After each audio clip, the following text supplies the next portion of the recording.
Hello, everybody, and welcome back to another Sunday Cinema. We are starting off our month of movie or songs that were made into movies here with Bohemian Rhapsody. With me, I got Resolute Germ. How are you? Well, I just spent the last half an hour trying to watch that piece of shit Seth Rogen Turtles movie.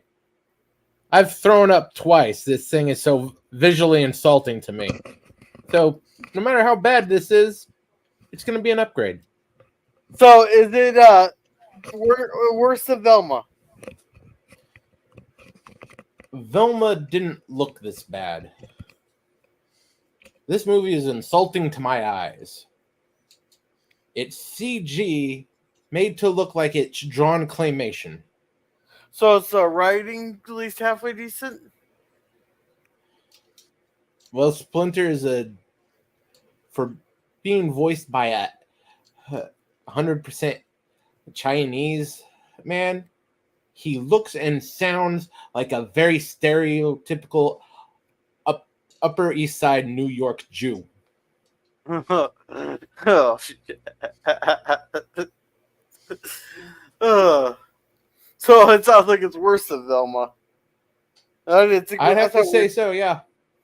And I thought we were dipping the bottom of the barrel for it. Is it a movie or is it a show? It's a movie. What film are you talking about there, Jerm? That Mutant Mayhem. Okay, I haven't heard of that one. Probably good. I haven't. From the way you described Seth Rogen, Teenage Mutant Ninja Turtles. Oh God, yeah. I haven't heard there.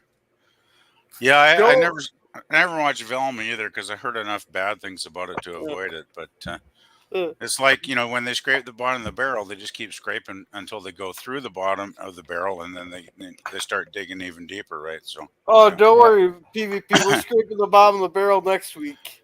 Oh no. next. Yeah. What do you got planned next week? Next Saturday for Cringe Stock. For you. Oh, it's another cringe fest. Okay. Yeah. I'll say Seth Rogen made that too. So far, I'm about a third of the way through this. It's not as bad as what you got planned. I'd rather shoot myself in the foot than watch that movie again. Yeah, I never got the Seth Rogen thing, to be honest. He never appealed to me at all. Oh, we'll have fun bashing it though. Well, it's good to bash something once in a while, right? Yeah. There's plenty out there that deserves to be bashed. Actually. Yeah. And cheers, Oiler Greg. Oh man. And he said it should be a fun night. Never saw the entire film. Just the last half on a.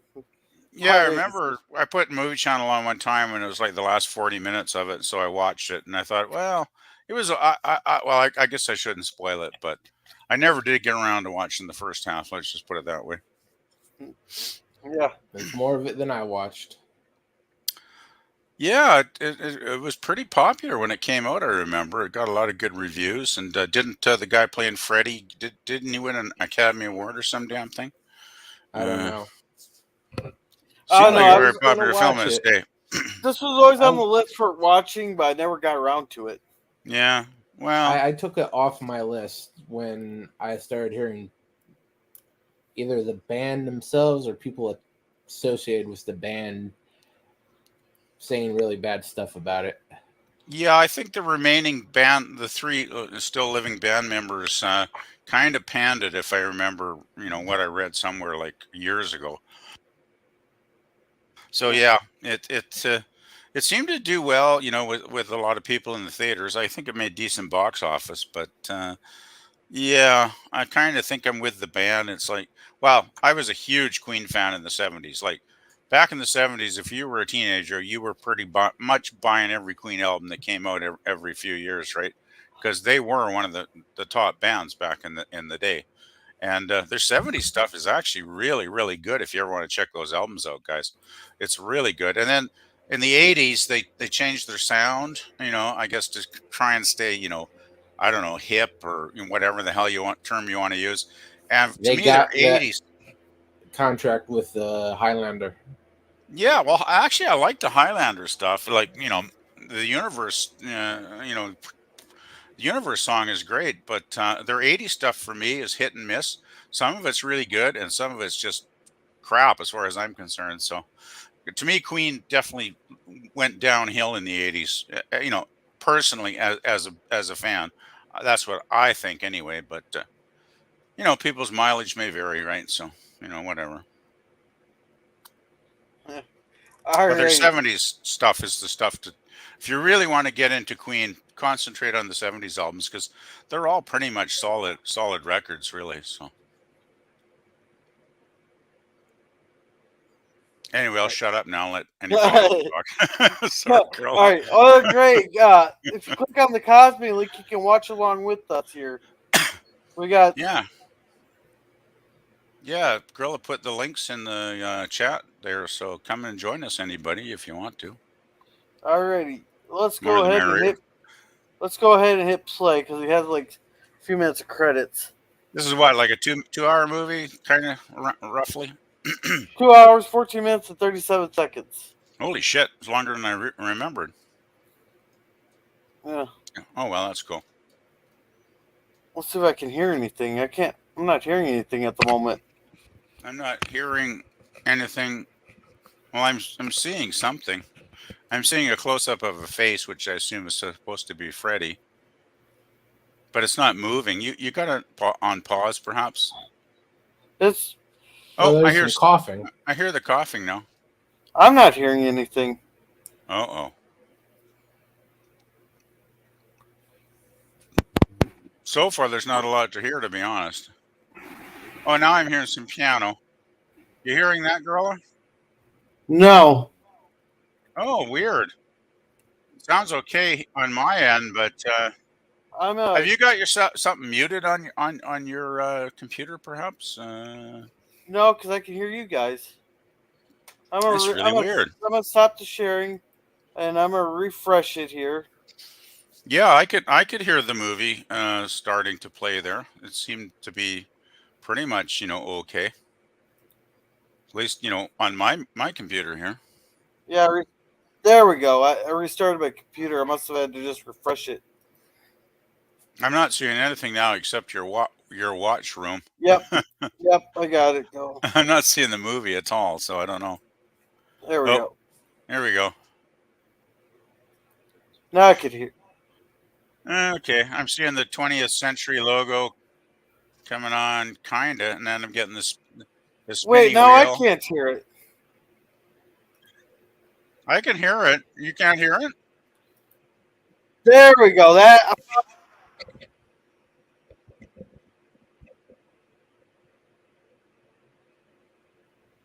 You got Seems to be everything playing fixed, Gorilla? okay here. I had to. Apparently, I had to put the sound through Cosby. I never had to do that before. What did you have to do?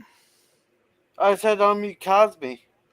Oh, Cosby was doing something weird. Huh. Wow. Oh. Yeah. So I'm supposing they probably do have a scene with the big performance they had at Live Aid, the legendary Live Aid performance, like the 20 minutes or whatever. That will maybe. play a role. I imagine they'll be in the film at some point. Because if you guys have never watched the Live Aid performance, it's on YouTube, and you should really check it out because it is pretty impressive, really. Okay. I'm actually part Bohemian. There's your fun fact for the day. Yeah, Queen really were. They were really a phenomenon in that time. We fans would, we'd wait with anticipation for the next album. And I got to say, in the 70s, you'd buy a Queen album, you'd throw it on your turntable, and it was never disappointing. It was always like an amazing new experience in music, right? Like they really were a great band back then. How's it playing on your guys' end? Hey, Pop. Sounds good. Hey, Pops, we were just starting. Hey, Pop. I hope it's going well today. Uh,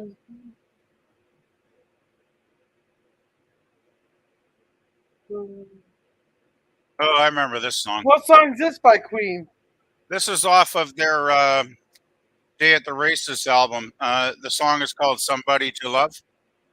Okay. Oh yeah, this is such a good song. I remember this one. I think it was the first song on side two of that album, actually, because we're talking vinyl when there was a side one and two, right? Yeah, what's this vinyl you speak of? Oh yeah, this is really, really pretty. This is really a pretty great song. Yeah, PvP says, "Hey, pop."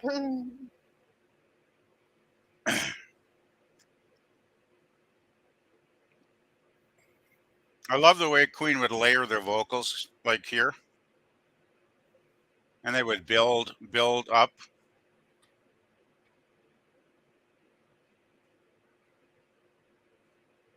Mm. So who's this guy supposed to be? Well, that's got to be Freddie. That's '80s Freddie for sure there, because he was in the '70s. Freddie had long hair and dressed more like a Yeah. traditional rock star back in the '70s. And then the '80s, he kind of stripped his look down because I guess he kind of came out then as as a gay man and kind of cut the hair and started wearing like the just the basic t-shirts and totally changed his whole persona really, and grew the mustache, of course. He didn't have a mustache in the '70s.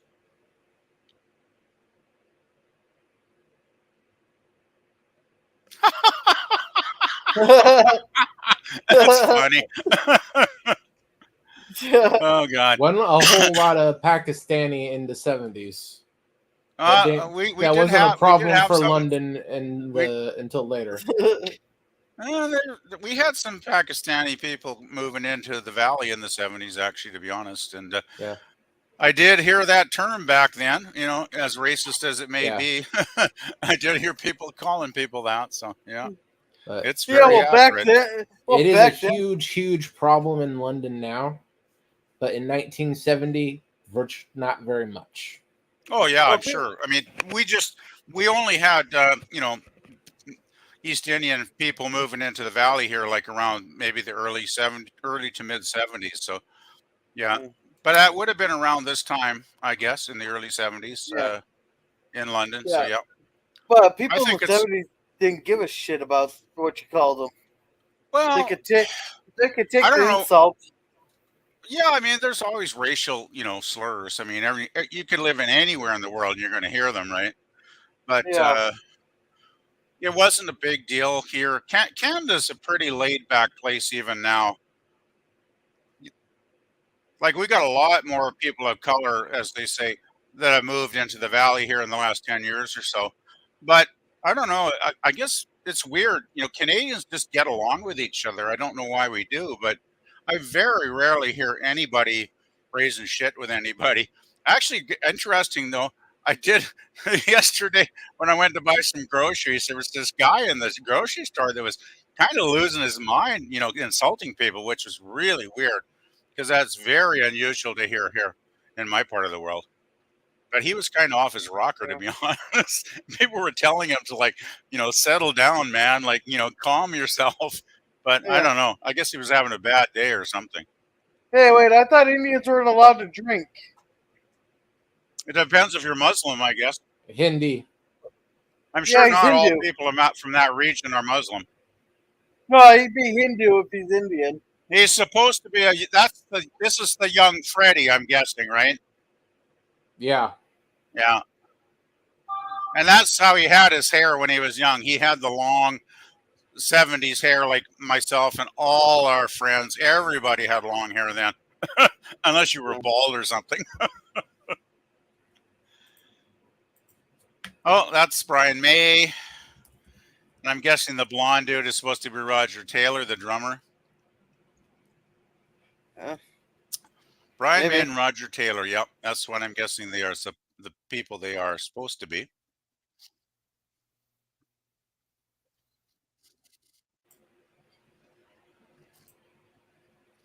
I gotta say, he does look quite a bit like Freddie Mercury. He's giving it a good try.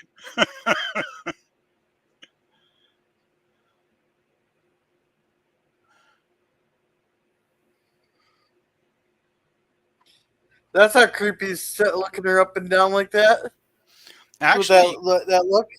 even though Freddie is famous as a gay man, in his early days, his first love actually was a woman that he did live with for a number of years. And actually, when he died, when he was dying from AIDS and wrote his will, he left a large part of his estate and his house to this woman because she was really his first love, right? So I guess he's more bi Yeah, than gay, she. I suppose, when you It think about wasn't it. sexual, but they No, were I think they together were a for couple for a pretty number of much years. until the end of his life. Because I can remember, even back then, that it was known that he was living with a female. So, and he left his house, and actually, I remember that she just auctioned a large part of his estate off. I think 3 or 4 months ago, it was on YouTube. She actually Yeah, posted a video because she yeah. She decided it was auctioned off finally. all of it because It was, she's near yeah. the end herself. Well, yeah, she realized it was finally time to just let it go and let the fans, have at it, and the fans will love it and cherish it and keep it alive for many generations anyway, probably. So, she made a good choice, I think.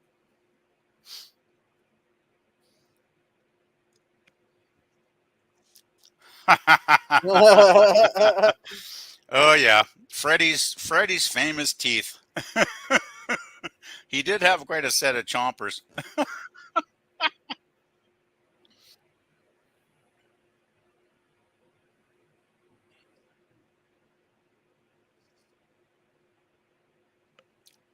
Is that the actor actually singing?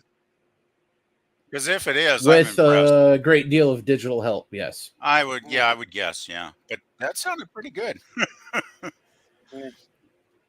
He was actually Yeah, born with extra teeth. That's actually a fact. yeah. Auto tune will do that to you. Oh, I hate autotune though. That didn't sound as bad as autotune to me. If it was very subtle.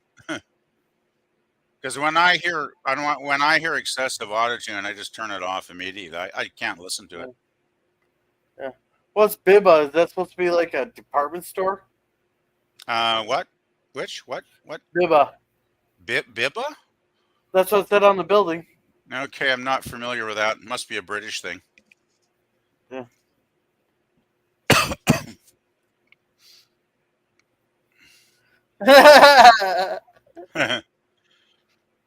Well, it was the '70s, so a lot of those rock star dudes did wear some pretty feminine clothing, I must say.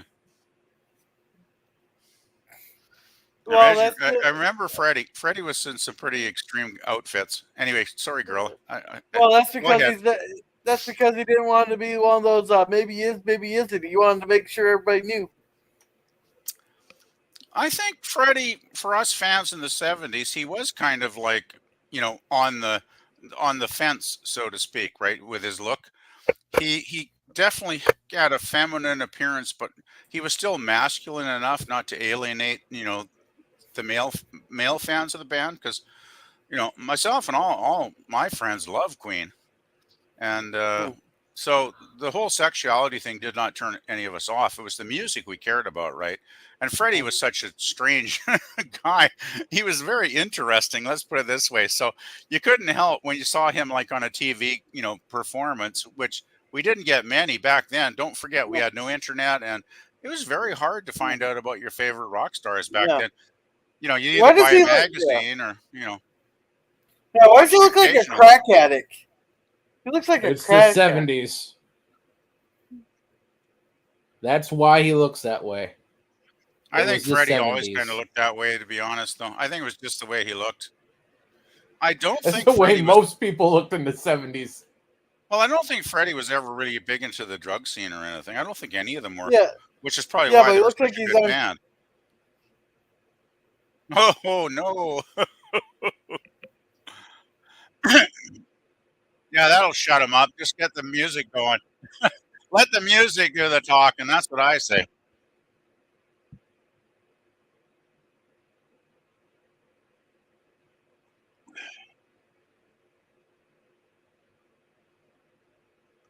Oh, this is the first Queen song I ever heard. Keep Yourself Alive.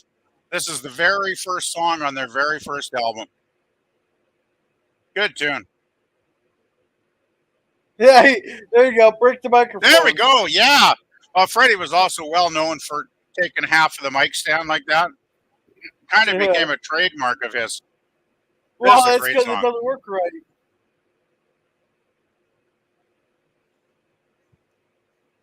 Oh man, it's a good song.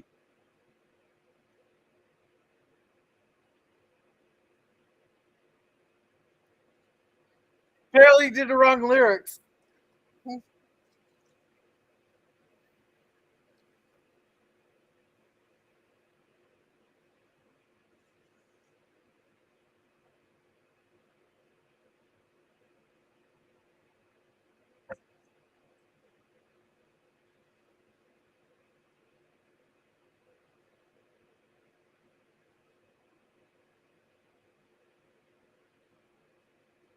I always loved Brian May's guitar work too. God, that guy was a great Yeah. guitarist. Hmm. Actually, Brian May actually built his own guitar, and he's also got a degree in astrophysics, I believe. So he's a pretty smart guy.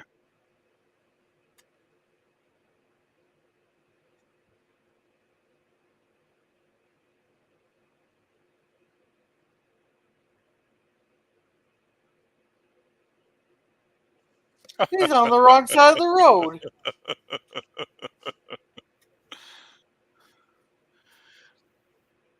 I like Roger Taylor, the drummer. He was kind of the most punkish guy in the band. Some of the songs he wrote are pretty much punk.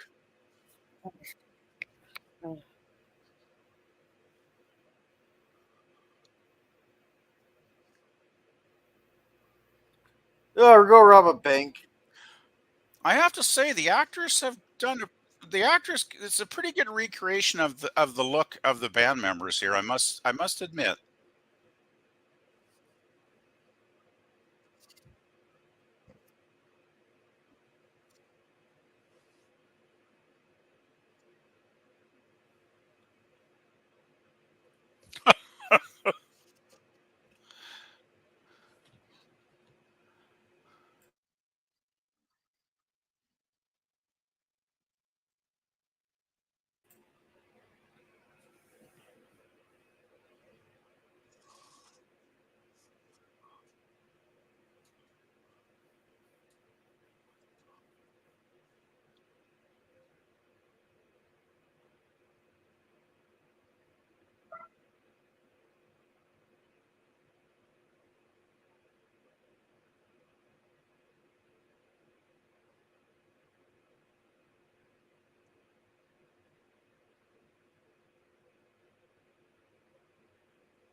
So I wonder if they explain how they came up with the name Queen.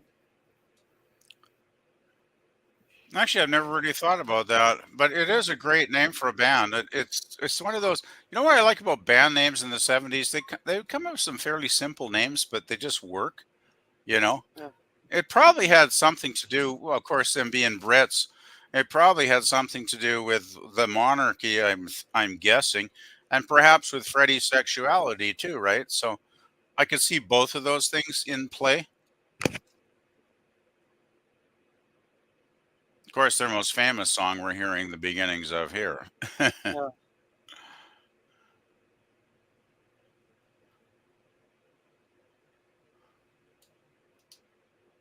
Huh. Don't forget too, the producer on their early albums was Roy Thomas Baker, which is a pretty famous producer. for a guy well known for producing some very complex sounds on the albums he did. He did a lot of the Cars albums too back then. So yeah, I told you he was romantic with a female in his early days. Yeah, he's still in the closet. Well, I don't think he'd really thought about his sexuality that much at this point because he was probably more concerned with getting his life going and his career going and his music going. But yeah, I think he was deeply in love with this woman in the 70s. 70s, 80s, all the way up to the end. Well, yeah, that's why he left his estate basically to her. I mean, even though eventually he did come out, and live as a gay man, but I think he's more bisexual than gay, really.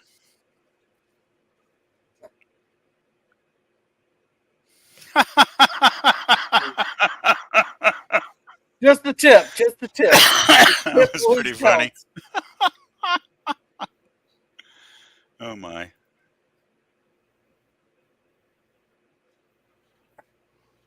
Uh-oh. Uh-oh. We got a buffer. We got a buffer. Yeah.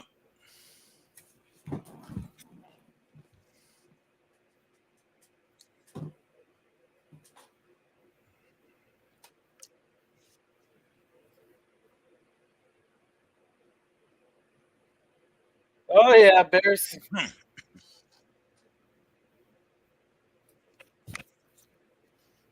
See, that's why Freddie wasn't Muslim.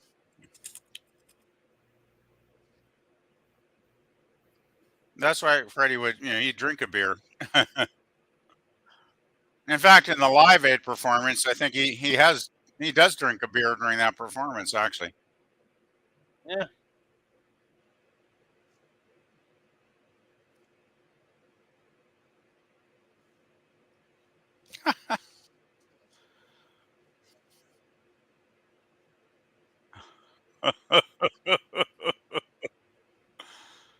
Oh man.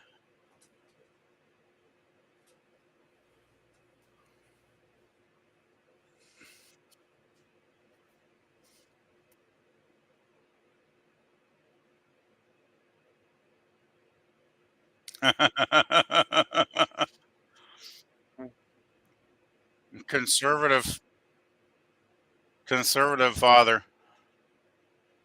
Yeah. That's an old theme, isn't it? Conservative fathers. Yeah. I always I always admired people who had the courage to invent themselves, though, to like change their name and go off and do something amazing in the world. Unfortunately, I never did that, but I always respected people who did. Well, it was sort of a double-edged thing. 9 out of 10 of them, you get one Freddie Mercury, you got 100 guys in the gutter. Well, exactly. Yeah, well, let's put it this way: it's a rare individual, and that's what Freddie was. That's why we remember him, and that's why they made a film about him because he was a rare individual.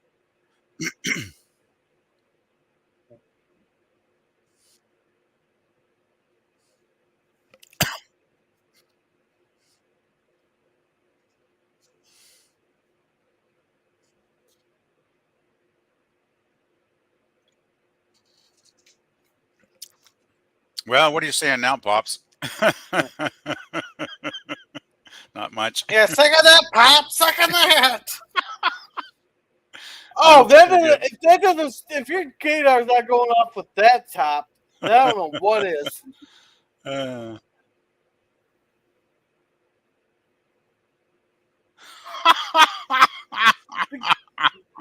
The gator's going off on that.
Ride the pond.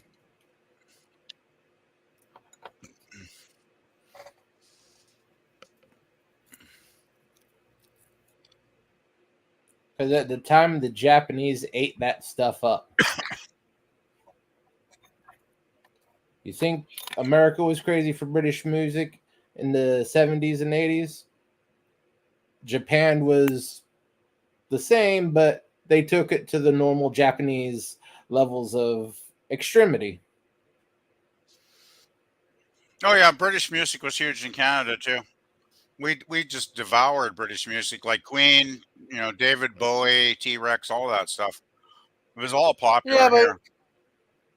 yeah, but you guys are also part of the United Kingdom. You guys are just Charles's Well, cannon fodder. we're part of the Commonwealth, which is a slightly different thing, but I get your point.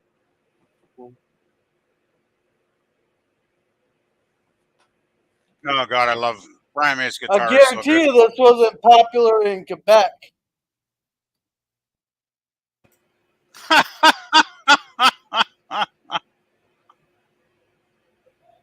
What, am I wrong? Top of the Pops was a very big show back then, though.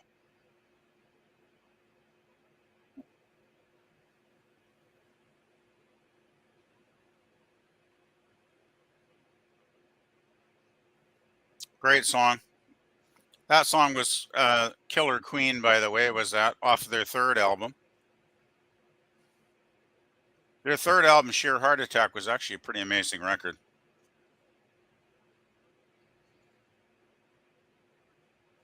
Hmm.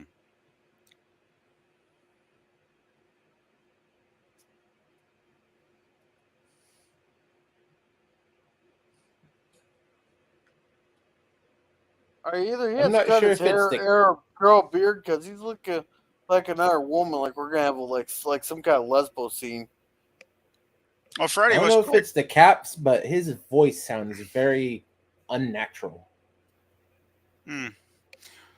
I think the actors may be trying a little too hard to sound like Freddie, perhaps, would be my guess. I gotta say, though, he does do a pretty good impersonation of Freddie Mercury. It's probably about as good as anyone could manage, I would think, really.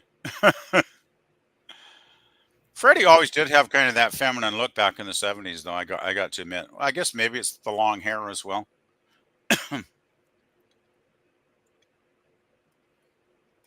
Wow.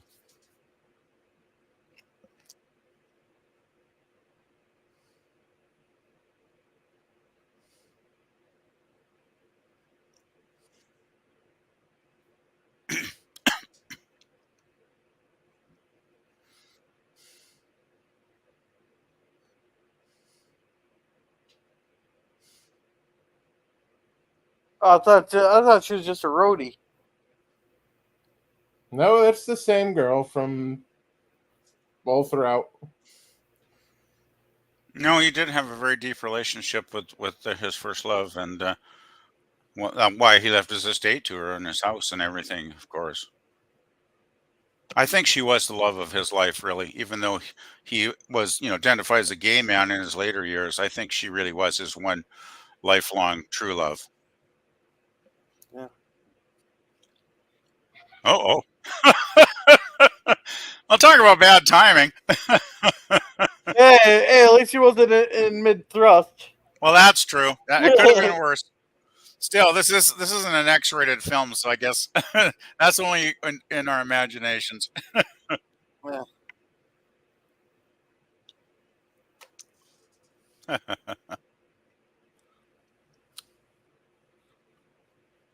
Nice.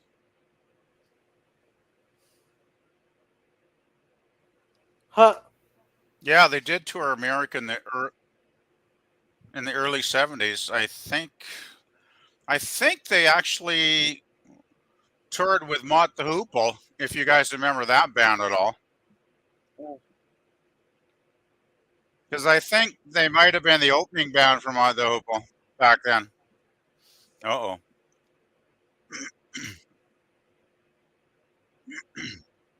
oh. Yeah, fat bottom girls do make the world go round.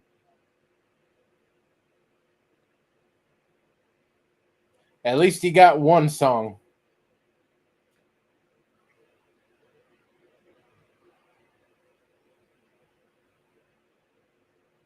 And if you're going to pick one song to know, this is probably one of the better ones.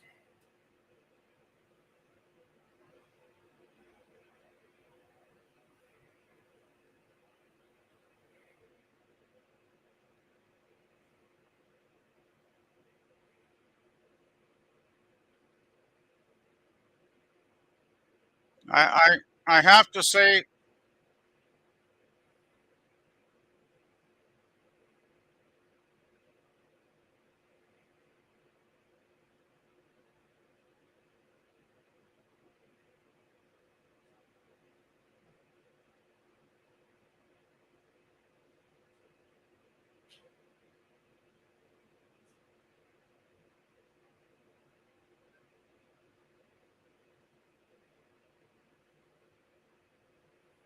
That has to be an expensive phone call if she's calling back to England on a payphone.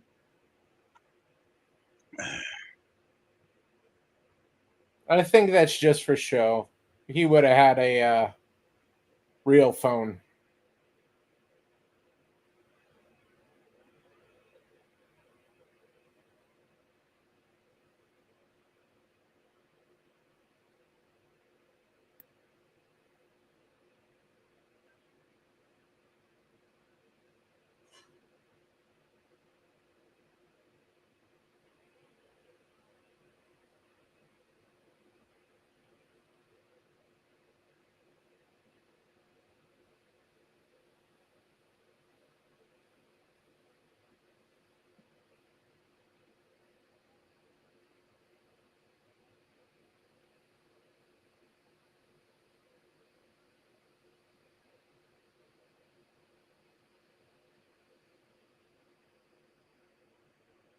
I have to say that last part was very inaccurate historically because Fat Bottom Girls didn't come out till 1979 on their album called Jazz.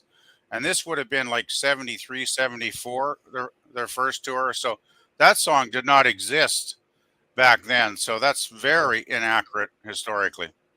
Well, Now, as a big fan, you'd notice things like that, right? It's like, no, they didn't write that song for like another 5 or 6 years. Just wanted to mention it. But yeah, I believe that song was 1979, and their first tour was, I think, 73.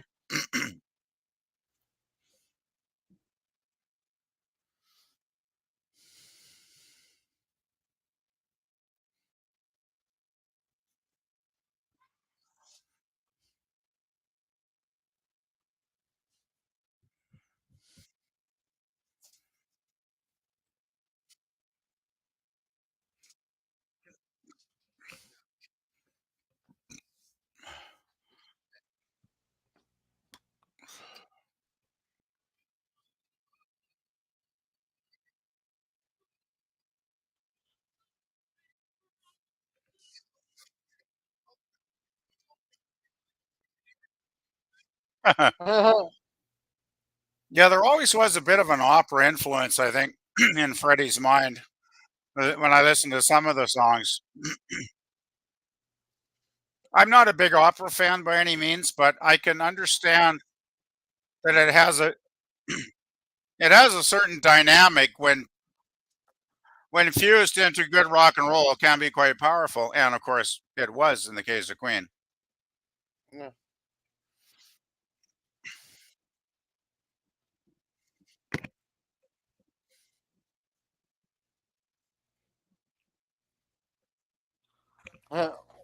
Hey, hey, there you go.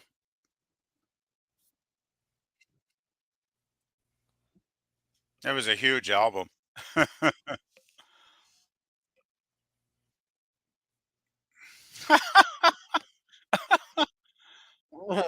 Yeah, exactly. Yeah, that sums up Night at the Opera quite well, actually. Well, It's a rather special record. And it is pure rock and roll all the way through as well.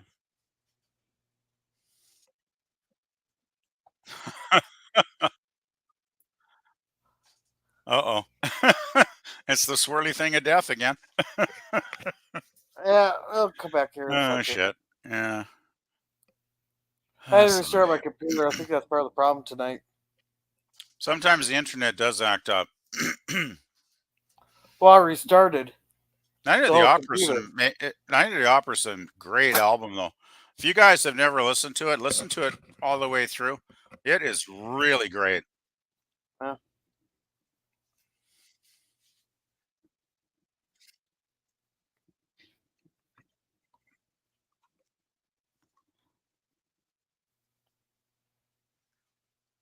I like it when businessmen try and tell musical artists what to do. Right? It usually fails.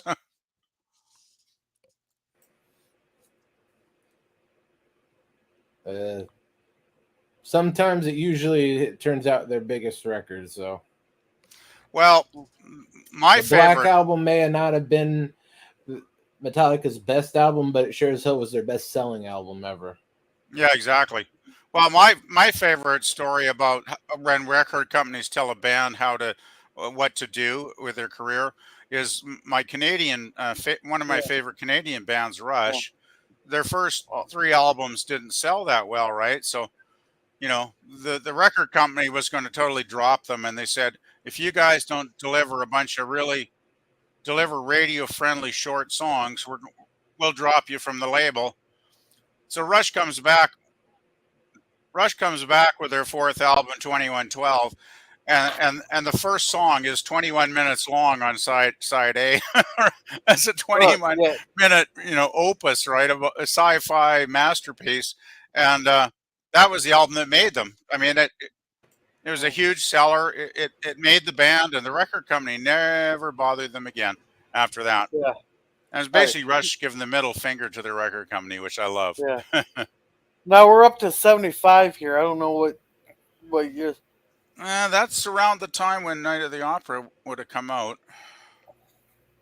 Well, yeah, they're making it now. Yeah, and that's probably for me anyway. That's probably my favorite Queen album because it's pretty amazing. It's just so well put together, right? It starts off with a great opener. I think it's "Death on Two Legs," which is about one of their ex-managers who screwed them over. So they wrote a really angry song directed at him, which is the lyrics are great, hilariously nasty, which I love, and it just goes from song to song. It just the sequencing is brilliant, brilliant all the way through, and of course it builds to the end with Bohemian Rhapsody, which is literally their signature song, right? Okay.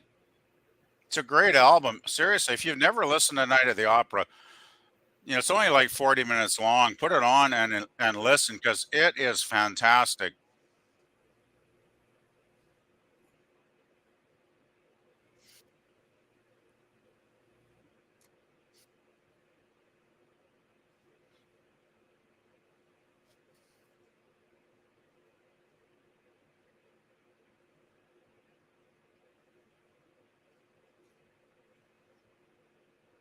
Now what They song is that just supposed to be? they just don't write songs like that anymore. What song is that? Oh jeez. My memory's failing me. Huh. Give me a second, I'll have to look it up. Oh man. Oh, we'll just get here. Just like Let me there you look go. up their discography Love of here. my life. Love of My Life. Yeah, that's it. Which I imagine he wrote about his girlfriend, right? Yeah, he just said he wrote about Mary. Yeah. Now, how accurate the movie is, I do not know. Well, According to the band, not very. I'm a huge Queen fan, but when you do these biopics, I always oh my God. Oh, Jesus. He's not thinking about Mary now. Oh, It's woke. man. It's woke. It's woke. It got some good dudes kissing. It's woke. No, Sexual harassment, perhaps? that's full on assault.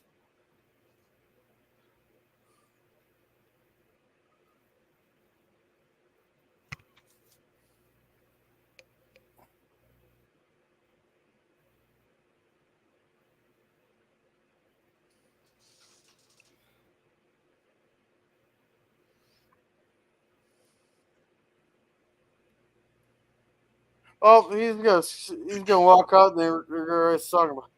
Well, I'll tell you this right now. If anybody ever came out to me and kissed me like that, she better be a damn hot woman, because otherwise I'd be repulsed. Oh, I'm in love with my car. Oh, this is cool. Roger's car song is one of my favorites. Roger Taylor wrote probably my favorite Queen song.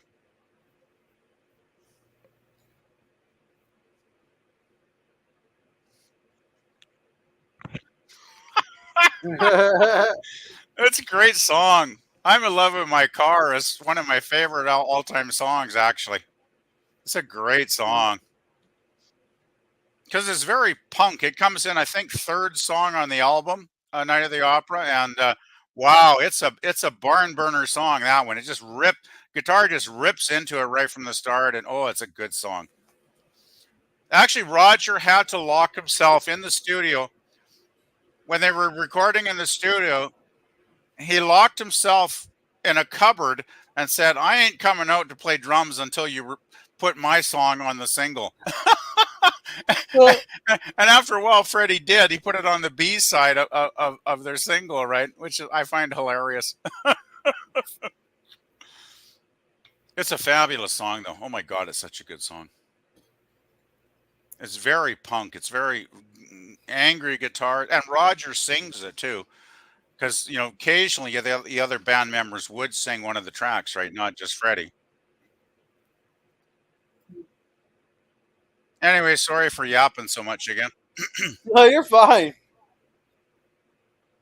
I'm just a passionate Queen fan, I guess.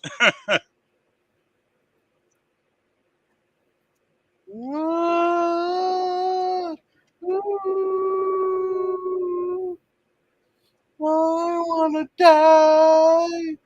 I want it all. I often wonder where these artists come up with these songs in their head. Like, Well, he if I shot a li- man. but if I lived to be 100, I could never write a song that great. You know what I mean, guys? Yeah. Man, Brian May. Oh, love Brian May's guitar.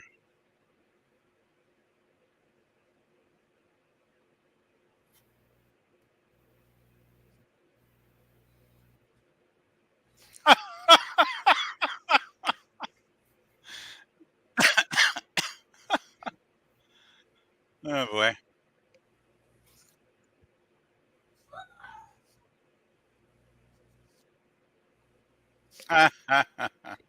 What the hell that's supposed to mean? Freddie's kind of putting them on, so to speak. Making fun. It's good when you're working like in a band and you kind of all get along and you can like make fun of each other. I think Yeah. that makes it a lot easier. Yeah.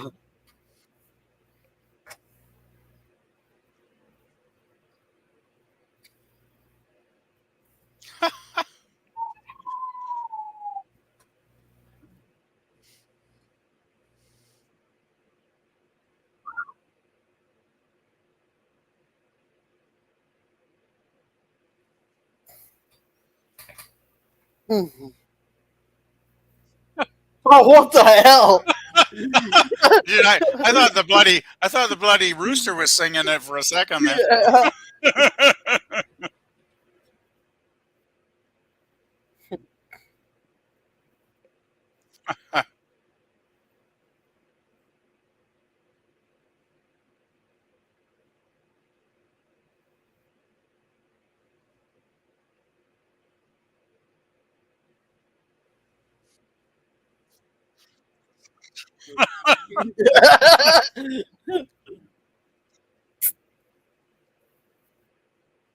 I think Freddie better go out there and kick him in the balls to get him higher.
Let me guess, he's gonna hate it.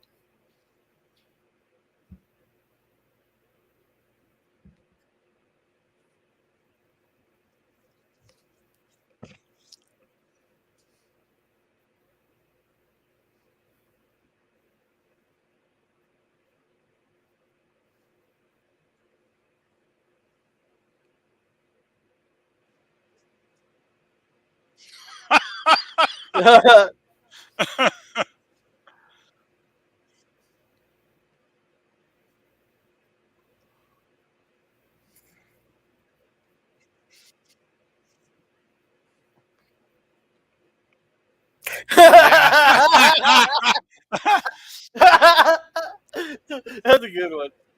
when oh, they did. There was a massive hit. This is a perfect example of a guy in charge as a businessman who has no clue about art at all. This is great. Well, his job is the business end, and Yeah, but sometimes you have to getting trust it your on artist. the radio, It was a no huge matter hit, how though. good the song, yeah, they had to go through a hell of a lot of hoops to get something like that on the radio. Well, of course. But And they were already over budget. every once in a while, you got to take a chance to succeed, right? And And Queen did. If you remember right, it didn't get a good amount of airplay until after it was a hit. Eventually, the record had to go gold, and the tours had to go. Then Bohemian Rhapsody gets on the air. That's when they put "I'm in Love with My Car" on the B side, and that I think actually became probably more of a hit even at the time.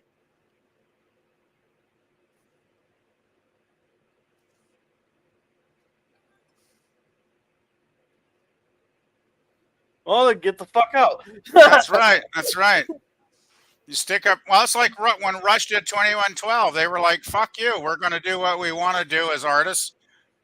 We believe in ourselves, and if you don't, we'll leave."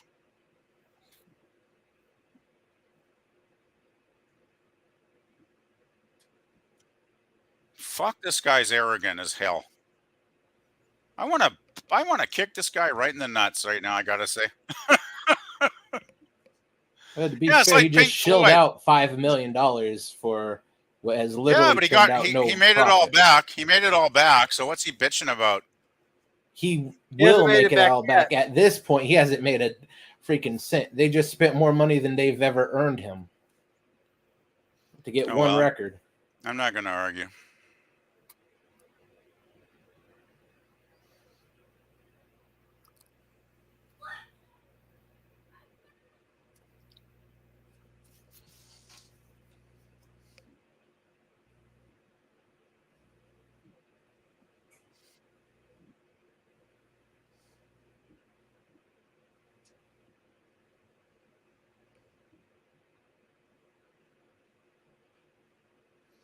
Actually, I don't know if he's the guy that they wrote that angry song about. He might have been. Because that was probably on their next album, Day at the Races, actually, that they started with. And it's a hell of a song. Because they really rip him a new one on that song.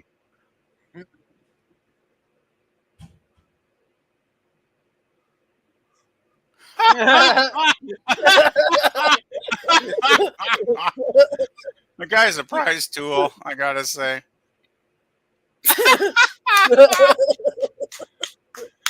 Oh, I love it. I love Oh, it. Yeah, they'll have gold and platinum discs actually. That's great. That was a good scene.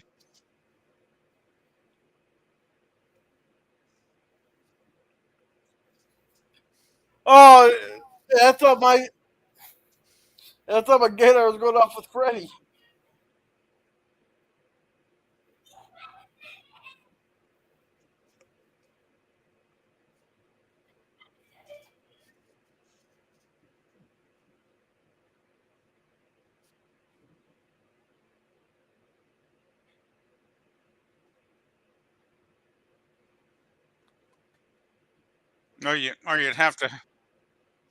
Or you'd have to have balls to play it.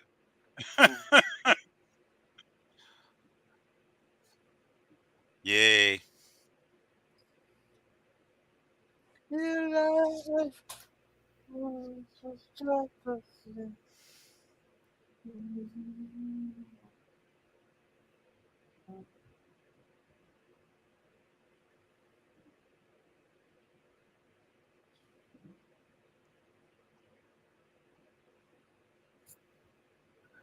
Yeah, all the critics are attacking him now. Often the way it is.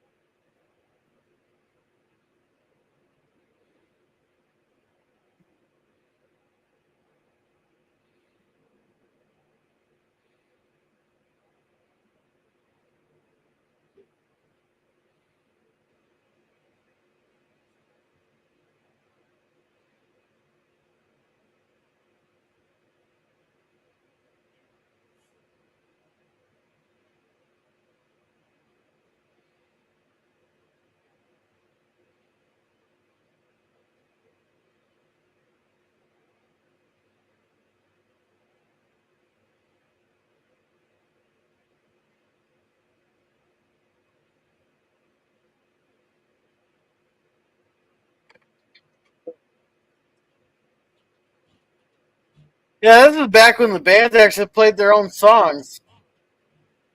Oh, Queen were an amazing band. Basically, you had four guys that were all incredible musicians. They were all great, which is why I love 70s bands so much.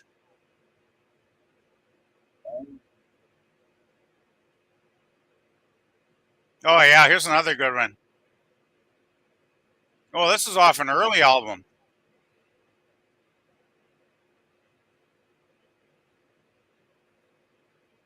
Yeah, I think that one's off their third album, much earlier. Great song. Okay.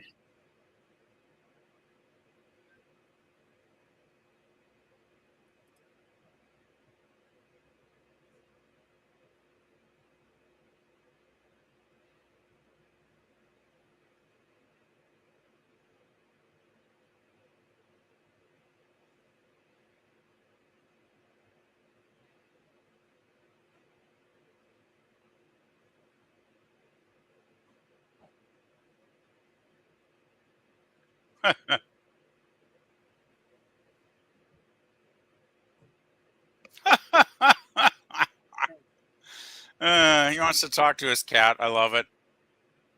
That's funny. Uh oh. Freddy's starting to turn gay. I have that suspicion. He's looking at the boys down the hall. Oh, Freddy. My, my. Just remember what you got at home there, Fred. Uh, Oh, well. Well, that's a plate of food.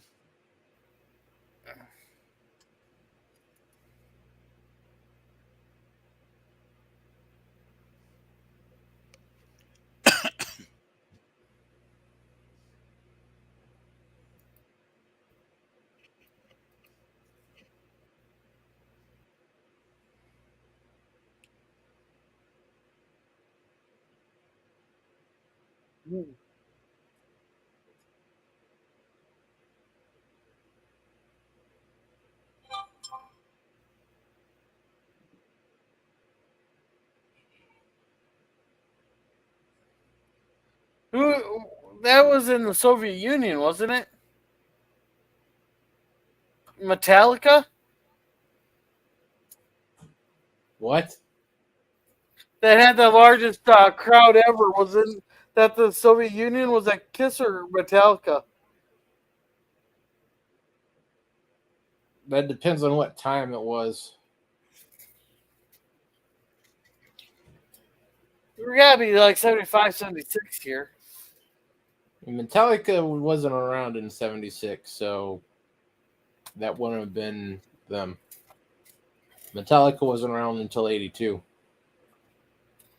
Okay.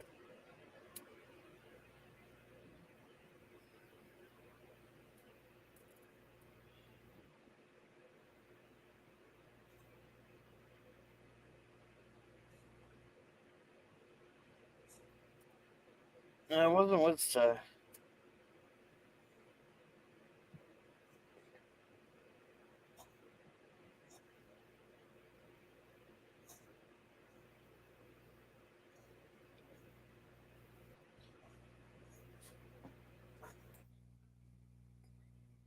Okay, I'm getting different numbers than before.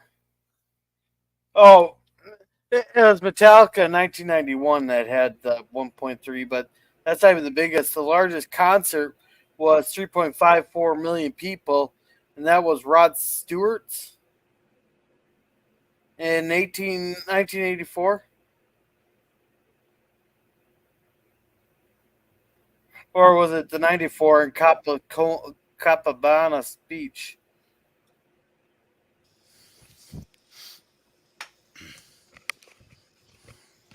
Yeah, but I was thinking Metallica in 91.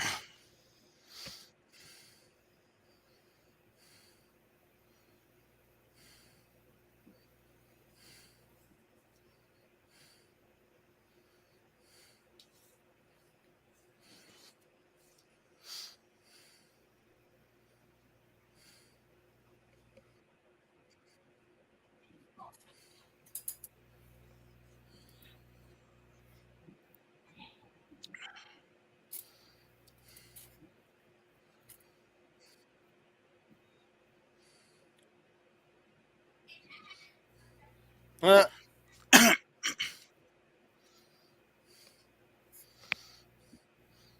It sounds like Mary's butt ain't getting the love it needs. yeah.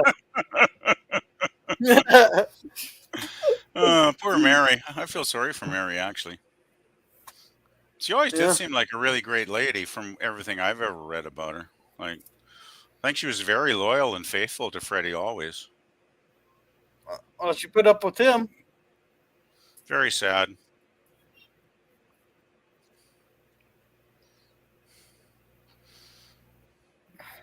And they were legally married. That's the thing, too, right? So Freddie's indiscretions are, oh, that kind of, sucks. No She gets bad pun half his intended.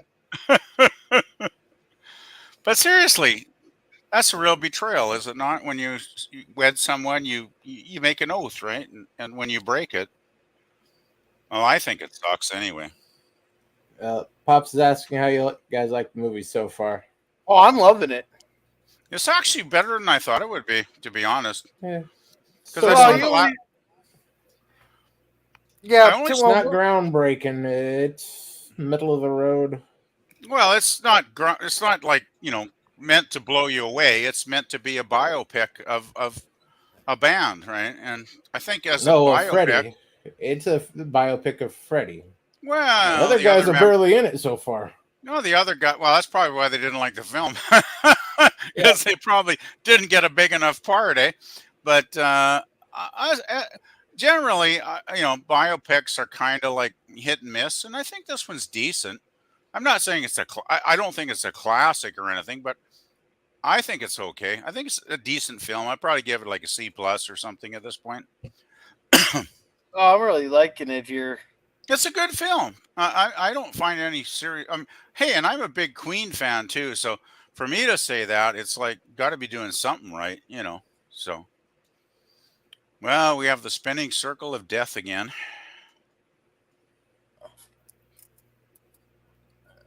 There we Nope.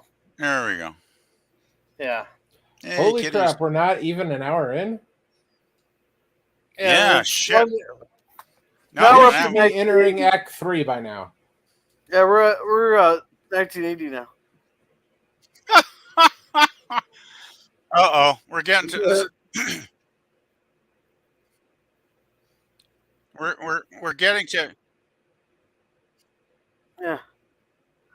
Oh, I wish I had enough money to afford a room for each cat, to have their own bedroom.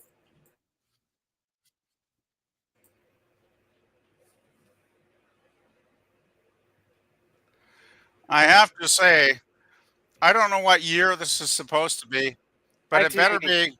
This better be around 1980 because that's when Freddie started to grow his mustache, I believe. Yeah. No, that's what they said. It just said 1980. Oh, good. Because that's when Freddie, well, basically, he dropped the whole relationship with the missus and accepted his gayness, fully, and grew the mustache, cut the hair. He was a different Freddie. Unfortunately, the music kind of went downhill too, at least for me and a lot of other fans. So. But it was different. But Freddie was more, he was less flamboyant outwardly, but that was more who he really was.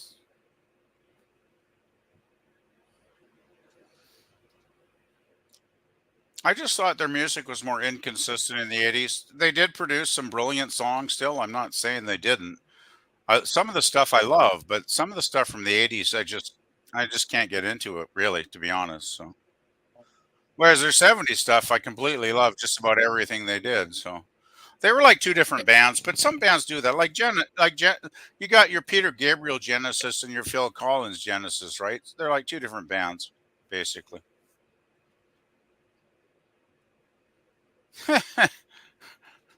Oh Pop says my they're god. working on a Bee Gees movie next. That's why I don't use Cosby. No, it's not Cosby. That's that has the circle of death. It's my source. Yeah, my internet's slacking a little bit tonight. No, that's okay. It hasn't been that bad, actually, Gorilla. But Better than usual.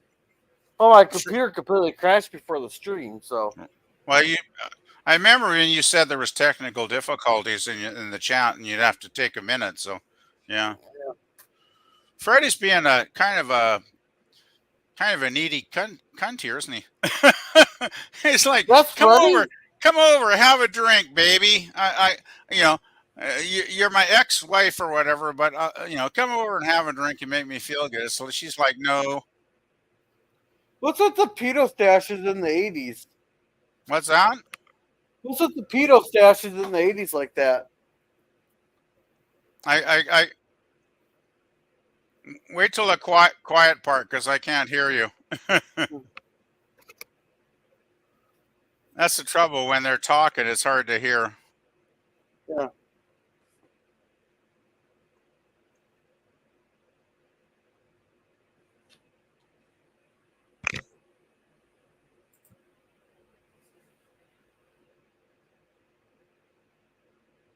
And this is why they always die broke.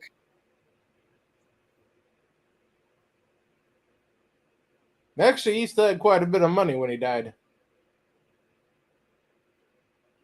Not near the height, but still pretty good.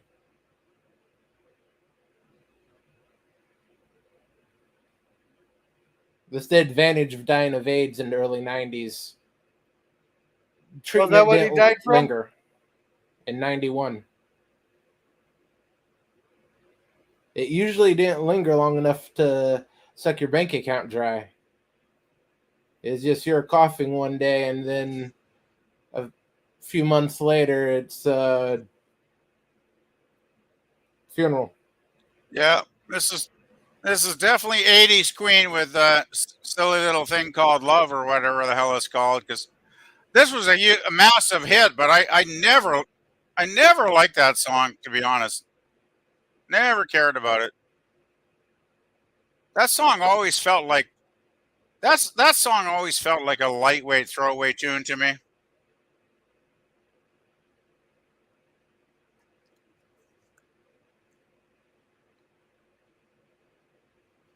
Hey, is that?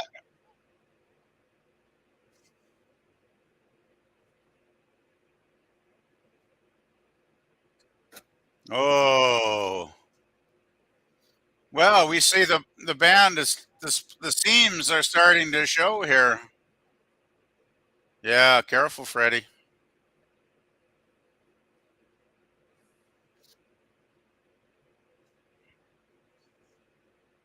It's the old story, isn't it? Great success can turn you into a jackass. Yeah. Yeah.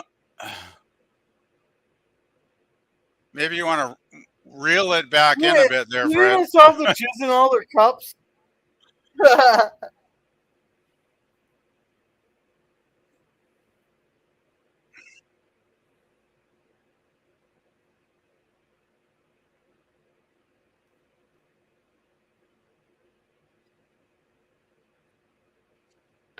I do remember that song though, Super Freak. Man, that was a big hit. I can't remember the artist's name though. God, what was his name? It doesn't matter. It's probably the only big hit he ever had to be when I think about it.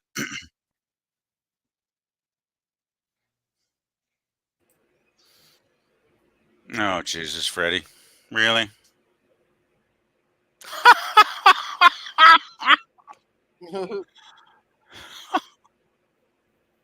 Nice. Yeah, you should be. Just because you're rich and famous doesn't mean you got a right to sexually, assault folks. I'd say good answer. Oh my God, this is sad. Oh Jesus,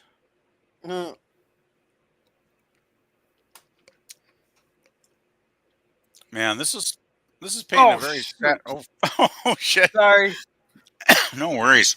That's painting a very sad picture of Freddie as a person, though, is it not? In that scene. Yeah. That's Yeah, another thing they had a problem with. yeah. It says. Oh, the band thought the filmmakers were a little too harsh on Fred in those scenes, perhaps. No, wait. We Yeah, weren't this far in. not quite. Yeah, it's a damn side button on this mouse. Here we go. Close enough. Oh, Why do you you got have a side one? Why do you have multiple buttons on your mouse when you you got a have side a cheap laptop? you It's got the a one. side. Here, I'll show you here a second. Pop says Rick James. That's the guy, Rick James. Yeah, Yeah. No, who pa- who on my passed away mouse a few here, years ago. there's two buttons on the side that always resets all my stuff here. I don't know if you can Why see are that. you something Oh, like that? yeah, I see him. You should be using a base I see him. wired, maybe 3 buttons total. Yeah, And that's counting the wheel. yeah. I don't think I'd want side buttons on my mouse. I got a basic 2-button mouse, and it works just fine, actually. Yeah, well, my other mouse died of alcohol poisoning, so I asked Marissa for one, and she gave me that one. Was your other mouse had ears and fur? I'm guessing. No, it died from alcohol poisoning. That's the night I got drunk on Jill's stream there on the Memorial Day. Tell there, me and more. I tipped over my beer. So you literally drowned your mouse. In alcohol. That's a good one, Gorilla. That's a story I will remember. Oh yeah. Oh, I was hammered that day. I don't. What stream was that with Jill? I can't remember. Jeez, I've watched so many. It was Pop's memorial, or not memorial. It was Pop's fundraiser on Memorial Day. It's Memorial stream. Oh, straight. I'm sure Pop will love to hear that. Okay, it was Pop's fundraiser on Memorial Day. Okay. Yeah, that's a little better. Don't want to put him in the grave just yet. Yeah, let's not bury him already. Okay, Gorilla. Pop, I apologize at this point. Sorry, Pop. We love you, Pop. You know that. That was the one where Jill actually put her camera on and showed us when she was taking shots of liqueur, right? Yeah. Well, my She was. problem with the side buds is I keep pressing it pops. That's my problem. Jill Yeah. was Jill was drinking Bailey's that night, if I remember correctly. No, Thinking about it now. amaretto. Amaretto. I had Bailey's. Amaretto, yeah, it was like a I hazelnut liqueur, yeah. yeah, I had the Baileys, but yeah, then I sold the timestamps over. No, wait, no, that was no, no, that was Jedi Bill's stream that we got the face reveal with amaretto. That's one Jedi Bill did. Pops, hopefully you do miss the memorial stream, and hopefully that's many, many, many years to come. Because if you're still around for the memorial stream, that's actually kind of creepy.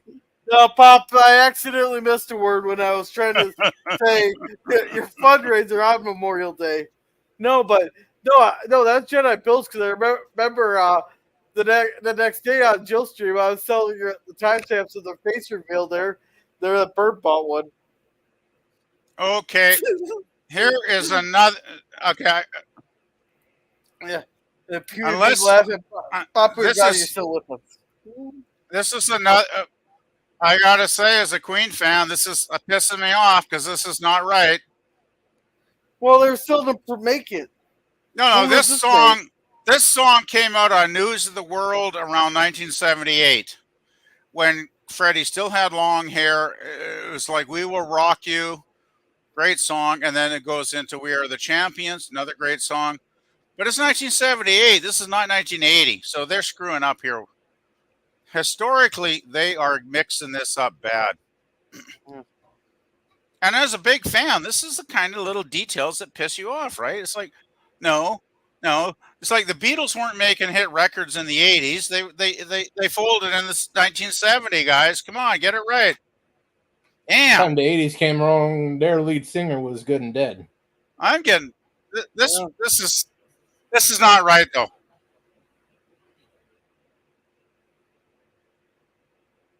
Maybe they're sorry singing it. Maybe they're just playing it a couple of years. No, it's a great song. It's a great song, but it didn't come out till 1978 on the News of the World album. It was the very first song on News of the World in 1978. So this is just wrong.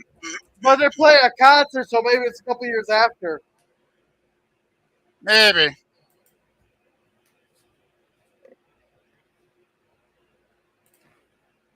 It is a great song, though.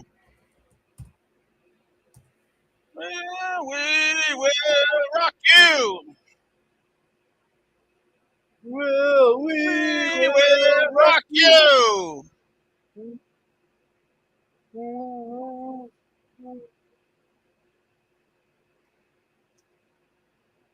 Big disgrace.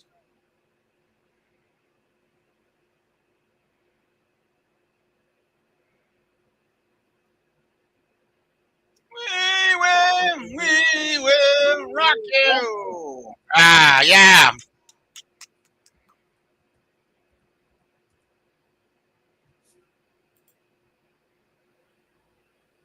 Yeah, if the people know the lyrics and all that are stop along. This is probably a couple years after it came out.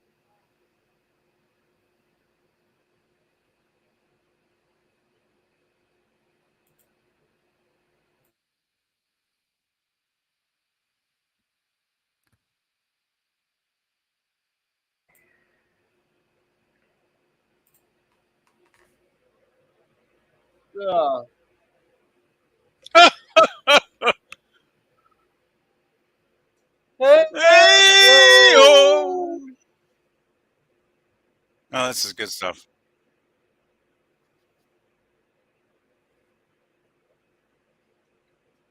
Freddie was a hell of a stage presence, though. Man, he was a true performer. You know, he was the guy that could take 50,000 people in the palm of his hand and just command them, right? Like he was that impressive as a performer on stage. Well, it's like the Live Aid show. I don't know if they ever are going to get to that, but the Live Aid concert is a legendary 20 minutes, and it's on YouTube, and it's worth a watch. It really does deserve its reputation because it's quite amazing.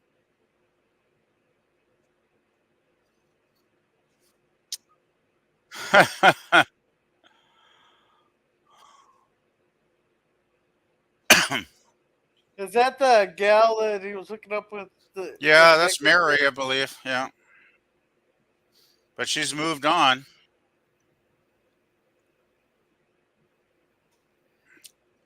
Well, Freddie, if you're going to move on, she's going to move on too. Don't you get that, bud? Mhm. He does, but He does, but it still just can't. hurts. Yeah. But she's got a right to, be happy too, right? So, you know.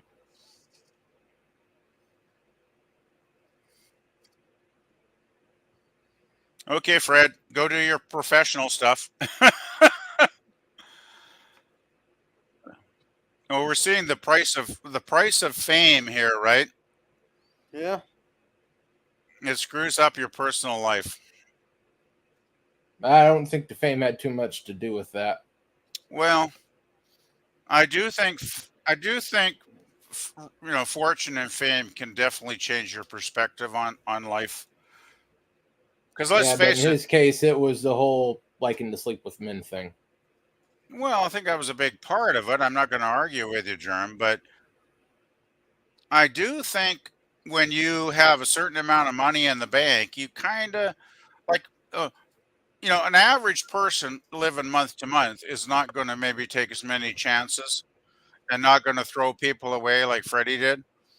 But once you have so many millions in the bank and you've got a huge mansion of a house, maybe the relationships in your life start to mean a little bit less, is what I'm saying. Well, clearly she meant a lot to him But yeah, more I than just pretty think much anyone else. fame and fortune gives you options Yeah. and you can make decisions that you, as a poor person, you wouldn't make, right? So Yeah. this is a really good film, though. I gotta say, I'm enjoying this. Is it perfect? Probably not. Yeah. But as a Queen fan, I'm okay with it. I don't think it's bad. I don't think it's terribly disrespectful of the band in any particular way. So Well, now that yeah, you actually seen it. yeah. I only saw the. Actually, I must have only maybe saw the last 20 minutes because I still don't remember seeing any of this stuff. So we're getting what? We must be Well, like we got a 80 minutes great into it. deal left. How far are we into it actually? Now we're 13. Still got an hour. Wow, we got another hour to go. Okay.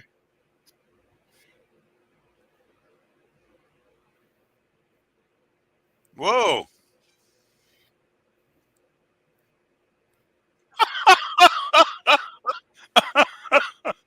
Wow.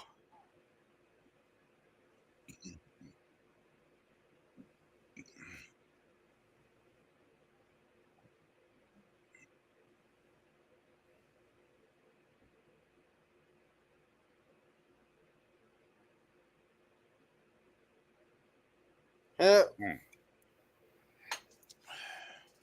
well, just think of you taking that deal. He owes everything that he has to that band for giving him a chance. Well, there is one song. I'll actually look it up.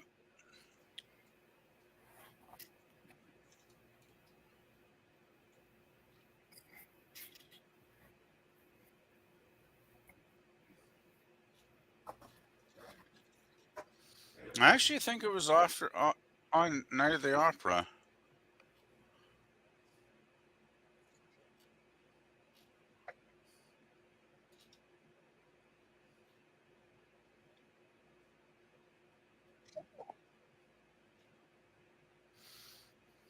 Yeah, actually, this is the problem I have with the film is the historical flow of it doesn't feel right because I'm assuming that's the manager that they really hated that screwed him over bad. and they actually fired him probably in 1974 because the 1975 album, Night of the Opera, the one with Bohemian Rhapsody, it opens. The first song opens with a song called Death on Two Legs," and it's dedicated to a manager that screwed them over. And oh, it's a vicious attack. It's a great song. Hey, Jim. Hey, Jim, how's it going? We're halfway through the movie here. Oh, hi Jim. Hi Jim.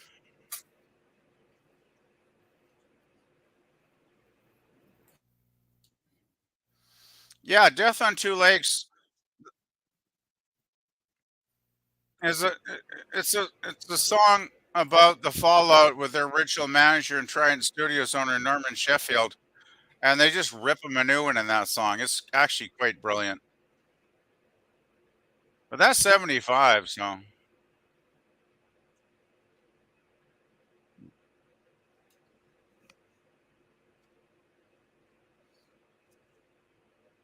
yep.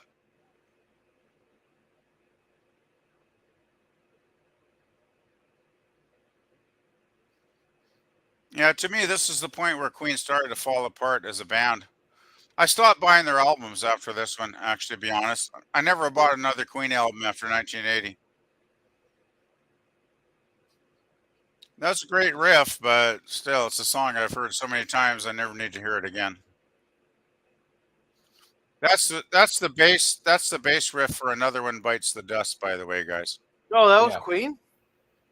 Another One Bites the Yes. Dust. Yeah, that's Queen. Yeah, John Deacon came up with the bass line, and it's probably the bass line that carries that song, to be honest. But that was the first album, 1982, when they they had never used a synthesizer on any of the 70s albums. In fact, they actually put it on the record cover. No synthesizers. They were proud of it, right? And then in the 80s, they totally switched over and started using bloody synthesizers, and they weren't the same band to me. As I say, they had some great tunes, but I was never a big Queen fan after 1980. This is a very catchy song, though.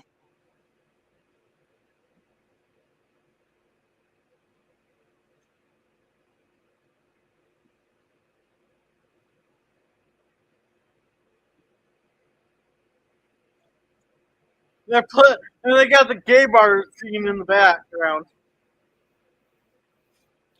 So how to play gay bars.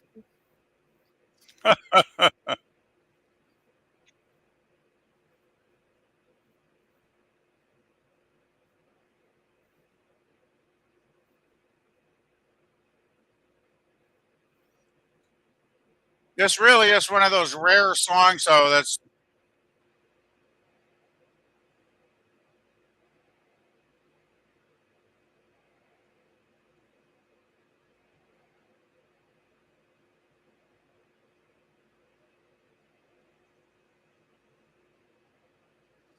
This is one of those songs that really is built on a great bass line, though, Yeah. because the bass line makes that song really.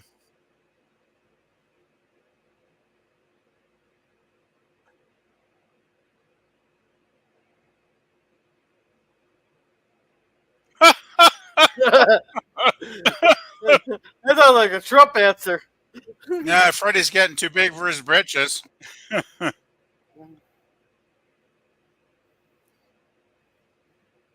Jesus, Freddie.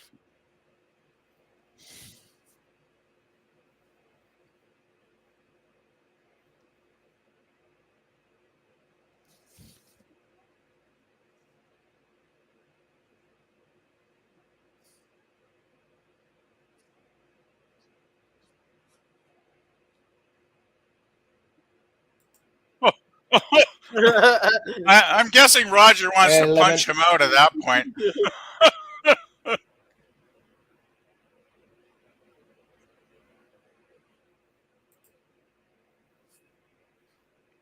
Yeah, good point, Brian. Talk about the music. Oh, Jesus.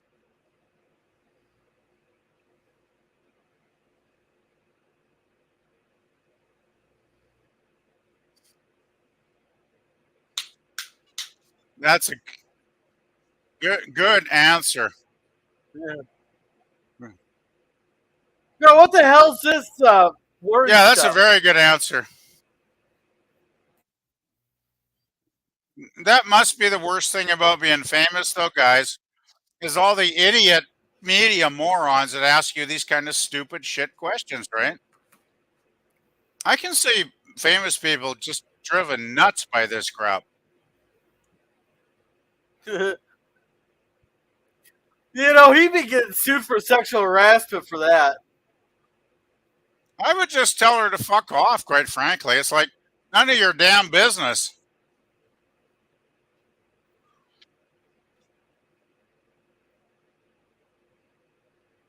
What are you afraid of, bitch?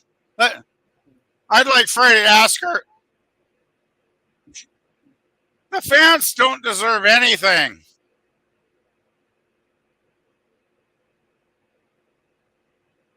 Fuck. Hey, as a fan, I paid my $5 or whatever back in the '70s to buy the album, and I listened to it and I loved it. That's all I deserved. They didn't owe me anything more than a great album of music that I paid for with my own money. I ever expected anything more from the guys in the band. Yeah. The, those reporters are so out of line, man. Yeah. You know Oh, he was just having this a bad this drug is a trip at great that point, right? this video is actually one that exists and it's hilarious.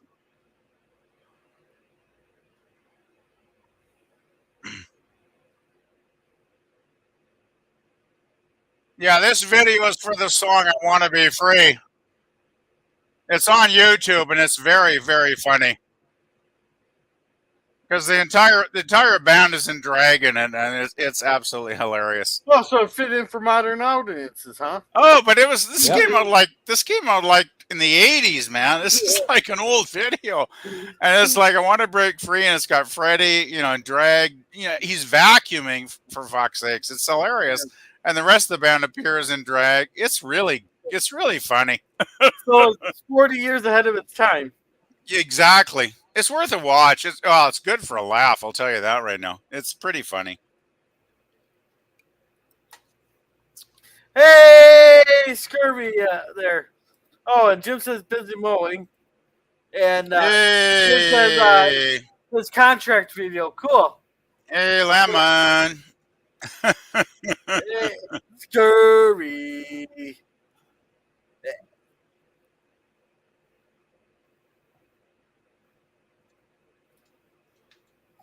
Yeah, I Want to Be Free is actually probably one of their better '80s songs. I kind of like that tune.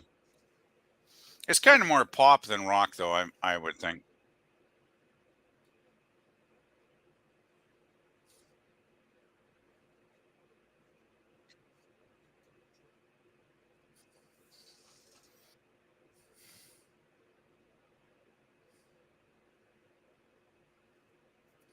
There does come a point, though, when you reach a certain level of fame that's very high, where you start to question, why am I continuing to do this? And I often wonder if Freddie hadn't, got ill, with the AIDS and died in the late '80s or whenever it was. What would a Queen become? What are they? I think they would have broken up. Actually, Yeah.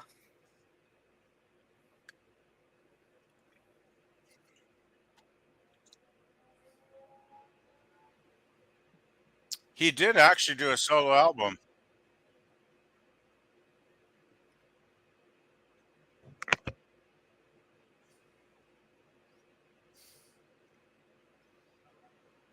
That's what happened. So eventually, no matter how close a band is to each other, Eventually, they are going to separate at some point. Yeah. Every band does.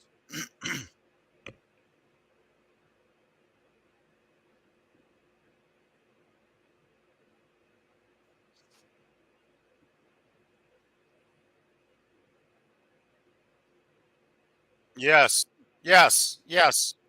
I agree. Yeah. I agree with Brian. Any great band is a family, even though they can be a family that quarrels. They have to be a family to be a good band.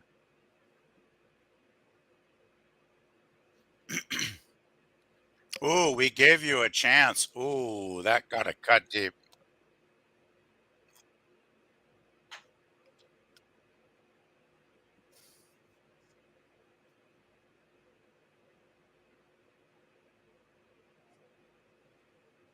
Yes, Brian does have a degree. Huh.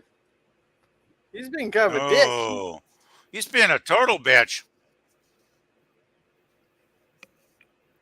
I wouldn't blame any of those three guys in the band if they just pummeled him right now. Yeah, well, just this is just back put back. just, just put Freddie in the corner and beat the shit out of him is what I'm saying. Well, this is one of those. Back then, you actually kind of had to be careful what you said. So if you said something like that, you actually meant it. Because back then, you Very got your ass whooped for running your mouth. he should get his ass whipped. That's very insulting stuff. It's like, Yeah. hey Freddie, don't you remember we've been over a decade together getting famous and rich, and we're like those three other assholes in the band that actually played the instruments and made you your money. So like, sorry Freddie, but how about a little bit of respect? But shit, he doesn't even respect his ex-wife, I guess. So oh fuck, that's bullshit. Gatekeeper screening bullshit, you asshole.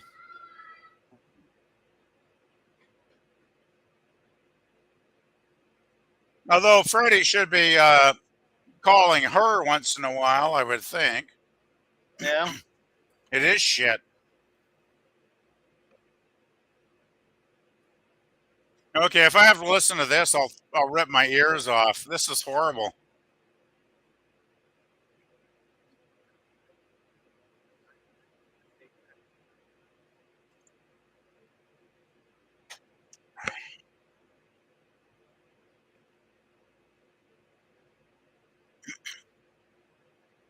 Oh, we're getting to the Live Aid one. This and Yeah. the band came back together finally. Okay, that's a great. We're getting to some good stuff here. Yeah.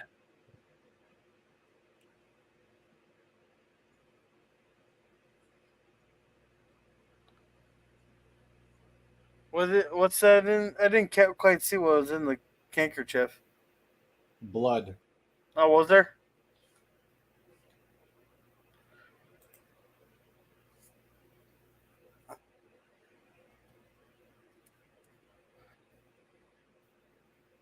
This is supposed to be him starting to figure out he's sick, but there are maybe 6 years too early for that. Okay.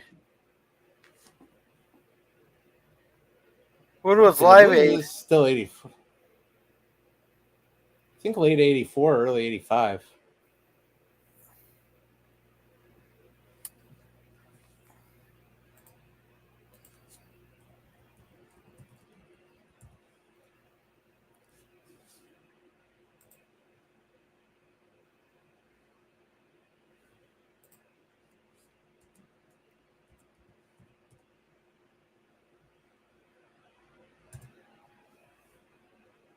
It is July of 85.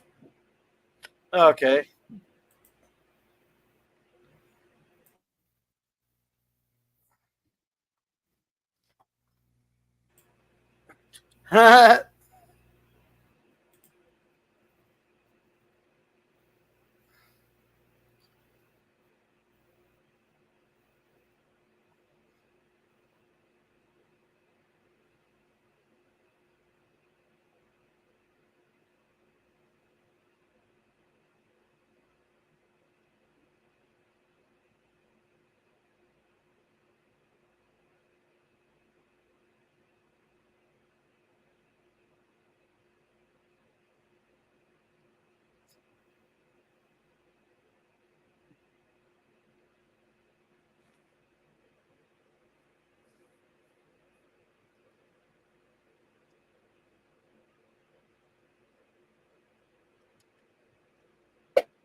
Well, shit.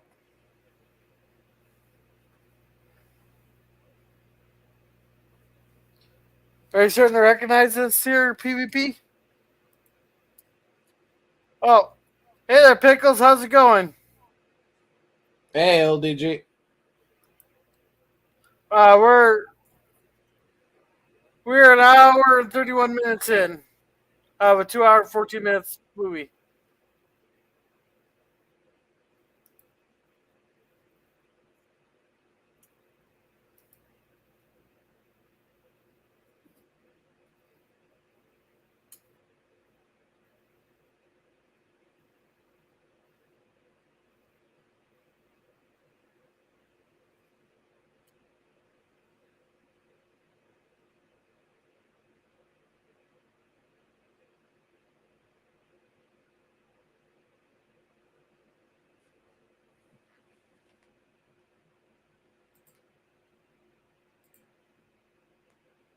Uh,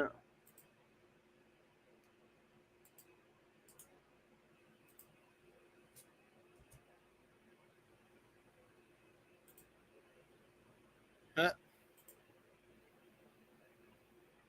And Jim, here's the link for the movie. oh,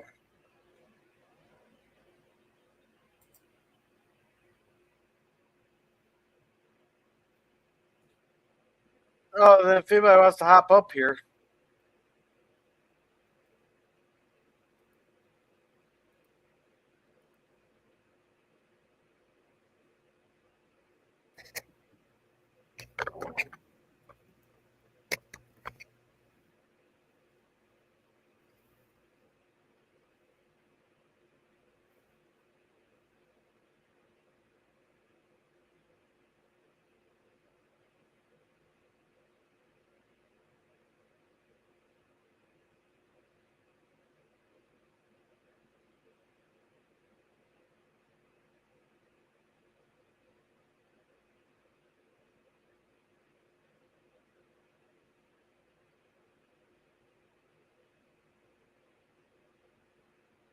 home. What's home?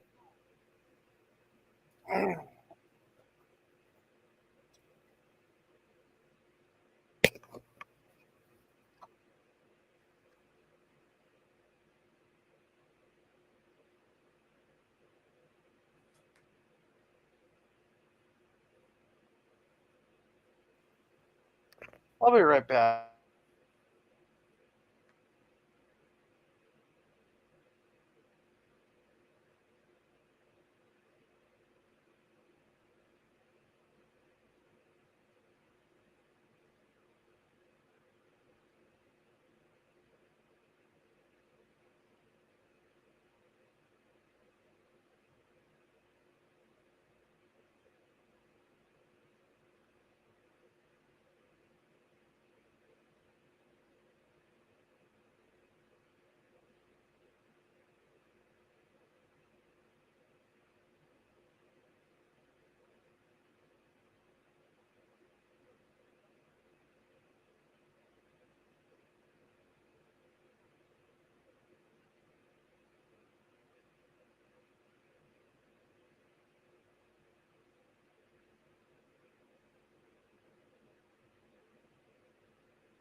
Holy crap! Get knocked off early.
Did Oh, you pause it, Gorilla? yeah, I bumped it. I had my I had my phone set down on my top of my computer here.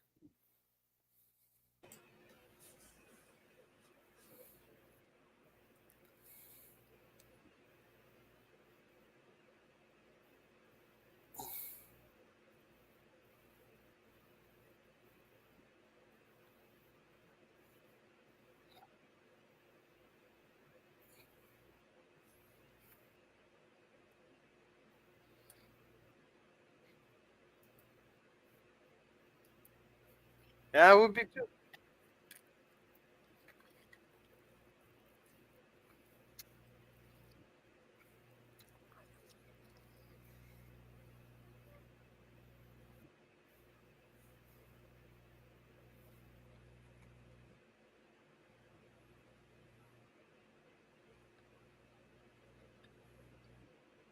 Yeah, families have fights, but not all families have dicks like he was.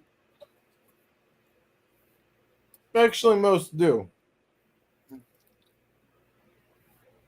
If you don't know the dick in your family, you probably are the dick in your family. Yeah.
So is he being done being a dick then?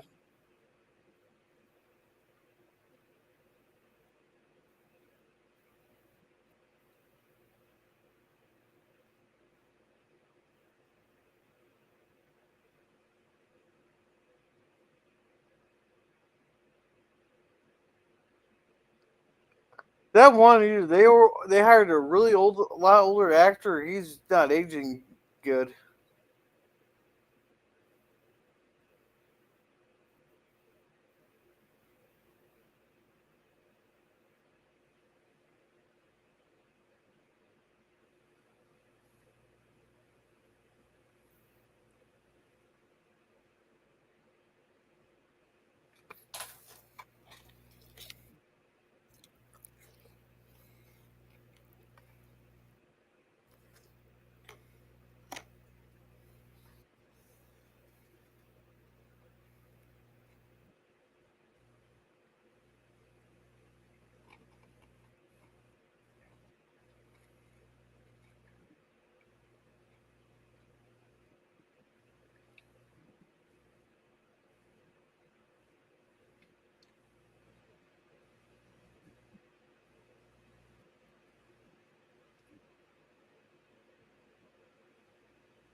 That might be something to do with it, pop culture, but I think they're trying to make him look sick.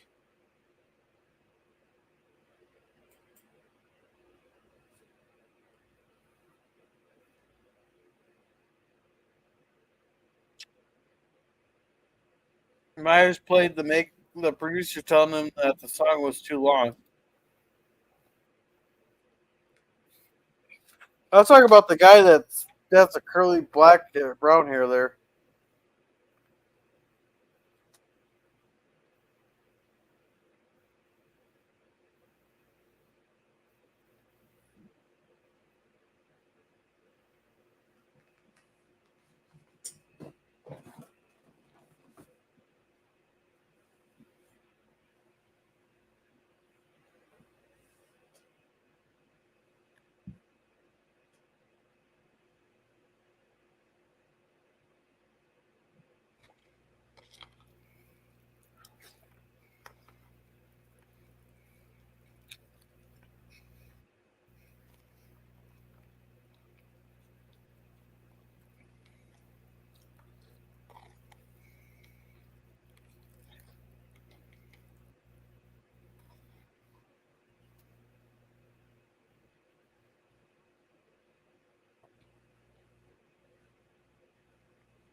It says what he thinks he has. Yeah, it's supposed to be when he starts to suspect.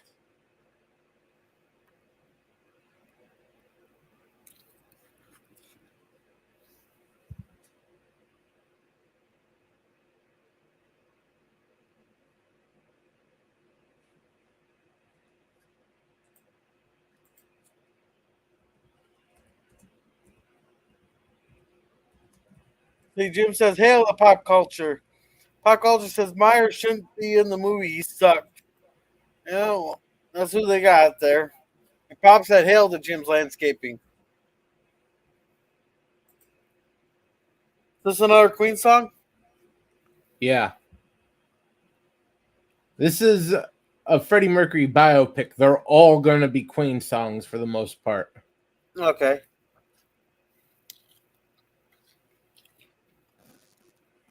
PVV is still with us?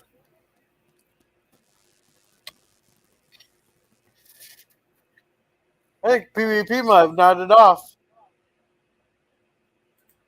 I think he stepped away. I'm not sure if he's come back yet. Oh shit! I had muted myself and I didn't realize. Well, so you've been talking for like 20 minutes to yourself? Yeah. I went out to get a drink and I muted myself. I've probably been gone for like 30 minutes. Sorry, guys. Oh shit! Here I have been making comments for 20 minutes without even realizing I had not clicked the button on. Jesus. And you're wondering why we weren't responding to you? Yeah, well, I thought you were just ignoring me. Yeah. Oh God. Well, you guys obviously know by now I can be a total moron at times, so that's cool. Yeah, I've done that too where I muted myself, but it's like only like takes me like 5 minutes. I'm like, Oh shit! oh, I feel wait, like, I was muted this whole time. And Pop says Myers is 1,000% ego, 0% talent. yeah, I'll have to kick myself later.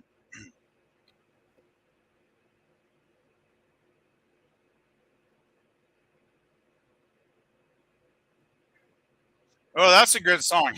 Hammer to Fall. That's one of my favorite '80s songs. That's a good Queen '80s Queen song. Hammer to Fall is a good one. They could still do great songs. It's just they were more inconsistent for me, and they did less of them. Yeah. Let's Well, put it yeah, this they were way. getting older. Well, let's put it this way. '70s Queen. I bought every album from the first one, in 1970 or whatever to Jazz in 1979. The whole decade, every album was great. I loved every album from beginning to end. And then they put The Game out in 1980, and on the cover it said, "We're using synthesizers now," and I was like, "What the f synthesizers? You guys never did that." And I listened to the album, and it had good songs, but it was not the same Queen that I loved, and they never were again. But I still love some of their stuff, but not a lot of it. No, did he just announce he had AIDS? He told them. Yeah. Again, this is not a totally I don't lining up. know if this is accurate because from what It's I not. read, he never did. I never, I never knew he told the band that he was ill. From what I read. He told them late, Well, yeah, I, but I, he I didn't thought, even know until like '88 but I thought he only let it out like 2 weeks before he died, right? From what I've read. publicly. The band So knew a yeah, little bit before. He well, knew a little bit before that, but this being '85, he yeah, wouldn't even have gotten a proper this is diagnosis. this is not believable because he had actually did. He only got the diagnosis after the Live Aid concert, I believe, from whatever I've read over the A years. few years after. Yeah, exactly. So this is another problem I have with this He damn didn't film. even know it because the Highlander stuff they made in '86, Yeah, exactly, and Germ. it wasn't public, and he didn't know he was sick. Exactly, Germ. This is what pisses me off is like it's historically inaccurate, right? People will watch this shit and they'll think that's what happened, but it didn't happen that way. Because as a Queen fan, it pisses me off because I love this band and I want their legacy to be reflected in reality, and this is not reality. It's a biopic and it's good, but it's not accurate. Oh well. Well, they needed Oh it for well. the drama reason. Oh, here we go. I think they're cramming in the last 6 years or so of his life I will give it early credit. because they I'll want give to it. end everything on Live Aid. I'll give it credit though, guys. After this film came out, it probably created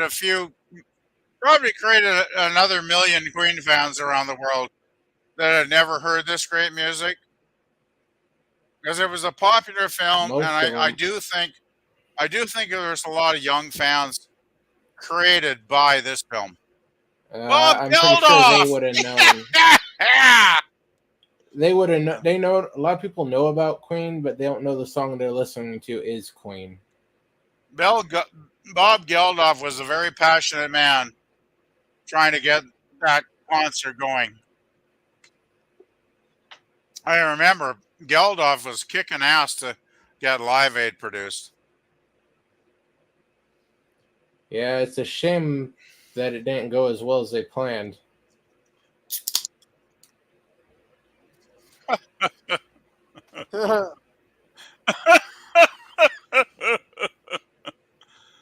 It's always better when things aren't too easy, right?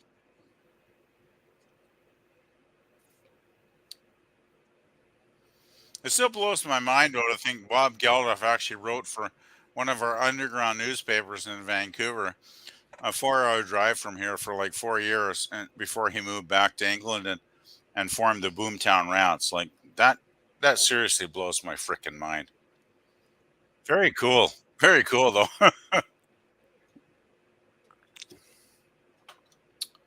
Don't answer that. Don't answer that. You don't want. Oh my God, his head's going to explode any second now, right? Oh shit. Oh. Why do you want to throw this in Daddy's face? Daddy's gonna go get a shotgun. Dad don't need to see this shit.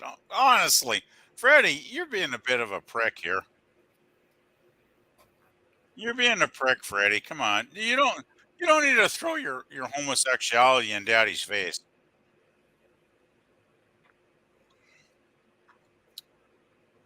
Oh shit. This is about where I came in actually on the movie channel when I think about it.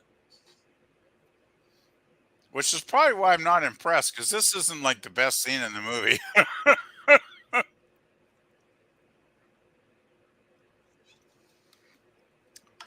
Okay, Freddie, give Dad a big, full mouth kiss. Oh, that's actually kind of nice. Well, Dad has gone, okay, my son's queer. I don't agree with his rock and roll music and all that shit, but what the hell? What harm can I do to give him a hug? I have no idea what the hell I'm saying there. Actually, did that scene make any sense? Did No, Father finally become, you know, relaxed? I don't get it. Well, his son couldn't disappoint him any more than he already had, so. Yeah, but I thought he was totally against the rock and roll and the gay stuff. I thought would make his he head explode, right? yeah, but eventually they did come to terms with Freddie, not such a condensed way. Hey, Mary. Yeah. They're I sort always of like jumping from event point to event point in Freddie Mercury's life without explanation or setup. They're trying to cram everything in, so they're just saying, this happened, that happened, this happened, for no apparent reason. That is a problem when you're trying to cram a entire lifetime of many decades into like a 2 hour plus film, right? It's like you gotta make decisions about what to include, and Yeah, just do the important stuff.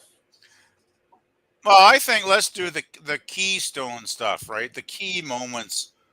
You know, obviously you're not going to put stuff in where the guy's shopping for groceries or whatever, you know, which we all do, right? But it's like I think I'm overall impressed with the film. As a Queen fan, I can accept it, even though historically, as I mentioned, there are elements, scenes that I think are totally wrong, totally out of context, make no sense, because the years are wrong with some of those songs. This is probably my favorite part of the film, though. And seriously, guys, after we finish this, go actually watch the Live Aid performance on YouTube by the real band, because it is quite amazing. The whole band is great, but Freddie totally controls the audience in that concert. It's a thing to behold. It's quite possibly the greatest live performance in history. It's that good at Wembley Stadium, I believe, 50,000 people, and Freddie totally. He has the. Can you imagine having 50,000 people? That's a small crowd today. Yeah, but Yeah. that's still a big crowd. Can you imagine having 50,000 people in the palm of your hand and controlling every second of what they think? I mean, that's power, boy. That's power. Watch the real one though. The real version on YouTube is incredible. God, they were such a good band. Oh my God, I love Queen. Metropolis is what you're covering on Oh man, Tuesday? these guys. See, Freddie's drinking beer there. Oh my God, they kick ass in this.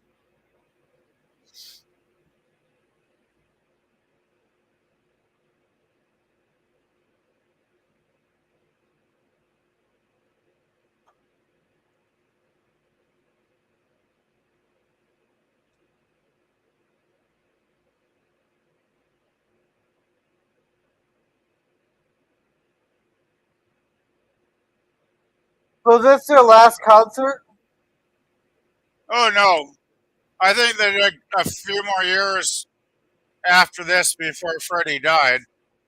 Yeah. But It was this is about their, 6 years probably before Freddie died. this is probably their most famous 20 minutes because it was Live Aid was a global phenomenon, Gorilla. It was broadcast live in many, many countries, including Canada, and it was to raise, famine relief for Africa, right? And you had to kind of be there to kind of get how great it was, because there wasn't a lot of global, live events to save lives happening back in the mid '80s, right? Wasn't Anyway, I really can't technically talk. I possible. can't talk over this great song.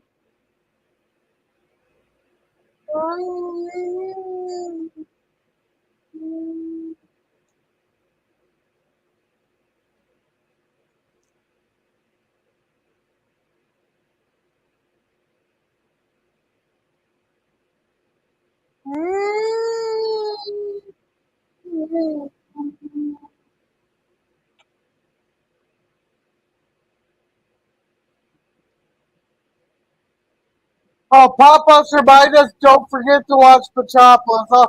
I'll try to watch it.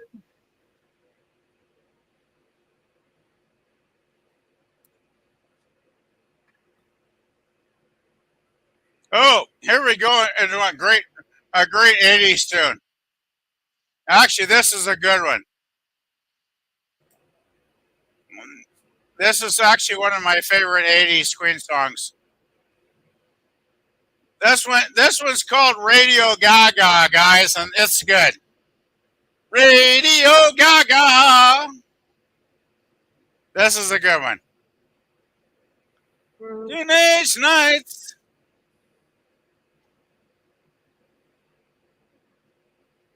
on my radio. Oh, this is a good tune. Well, time stars. Worlds invaded by Mars. Ah, this one's good. Like we could fly. Yeah.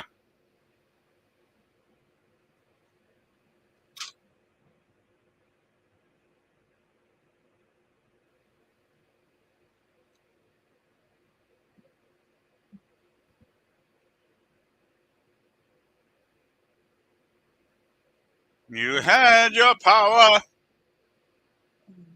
your finest hour. Oh, I love it. Great song. Radio Gaga. Radio Gaga.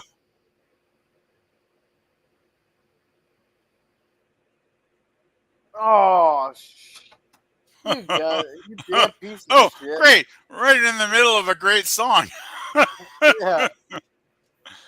Radio It's okay. Gaga. You're at pretty much the wrap up of the movie.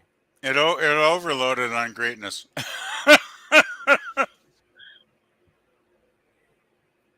got it. We got it.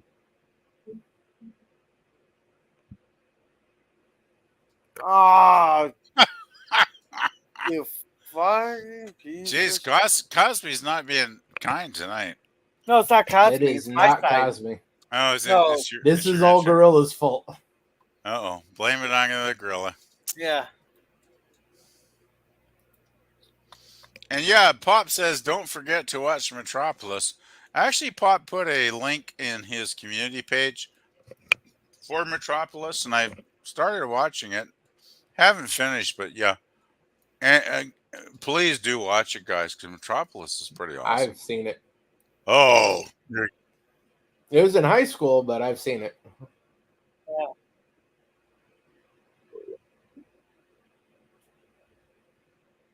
I'm gonna have to I'm gonna have to go ahead with this.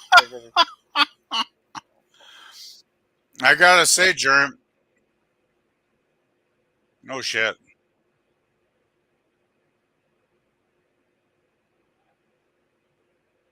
No, no, no, no.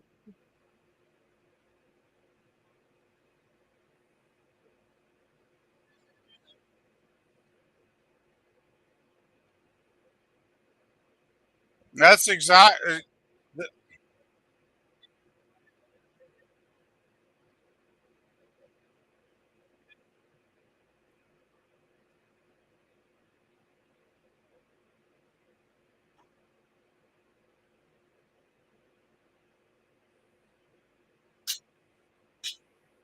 Oh yeah, that is so. That's so close to the actual Live Aid performance. Is kind of scary, guys. That's Well, the audio is the Live Aid performance.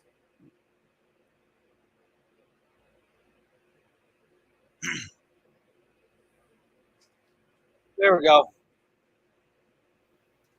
it's very, very. I gotta say,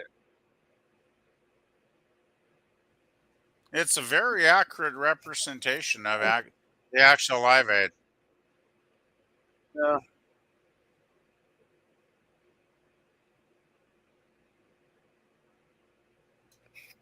Jeez, your internet's really sucking all of a sudden there. Yeah. Night, dimension,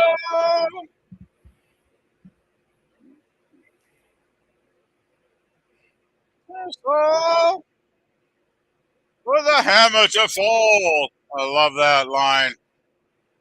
Ugh, such a good song.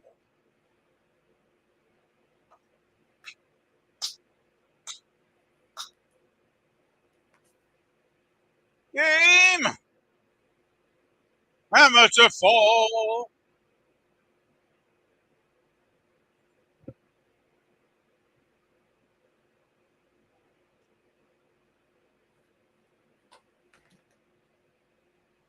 Oh man.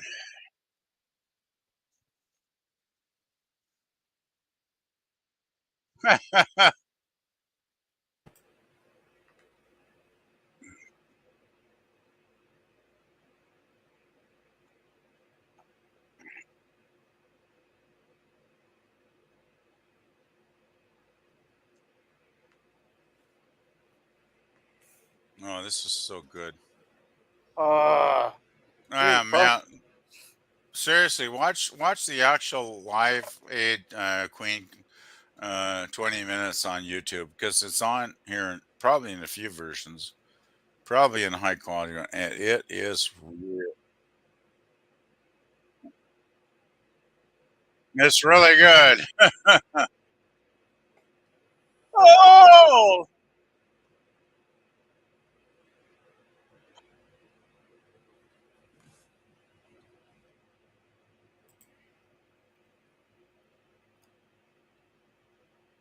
Yes, Metropolis is available on Tubi.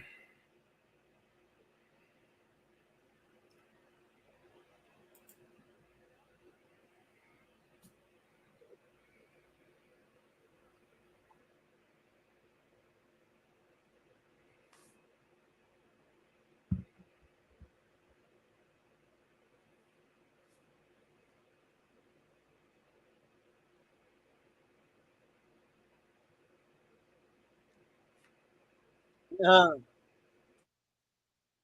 He's, the one guy was looked like he was ready to cry. no, it was amazing, guys. I actually taped the Live Aid concert on my old ba- my Betamax machine. That's in the mid '80s. That's so long ago. But it was uh, it was an incredible thing to experience live. Like I can't describe it to you guys, but it was Live Aid was incredible, guys. Ambience, my friends.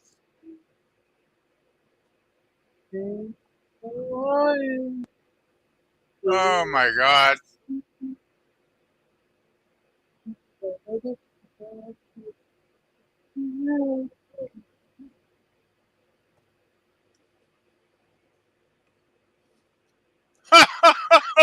Hey asshole.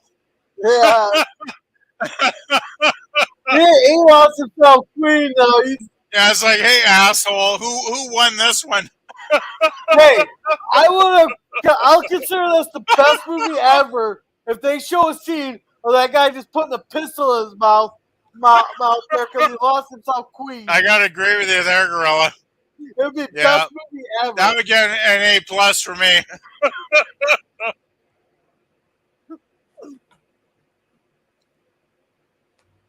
I'm gonna lose.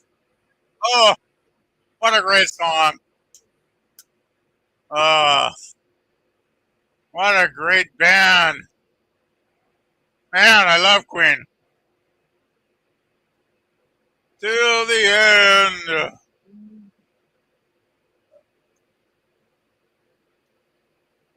We And are the according to champions. Scurvy, according to a quick Google search, Oh my God. Metallica is also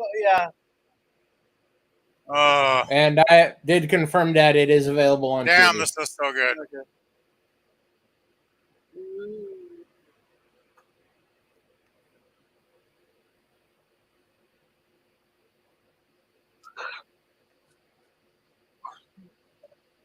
Ugh.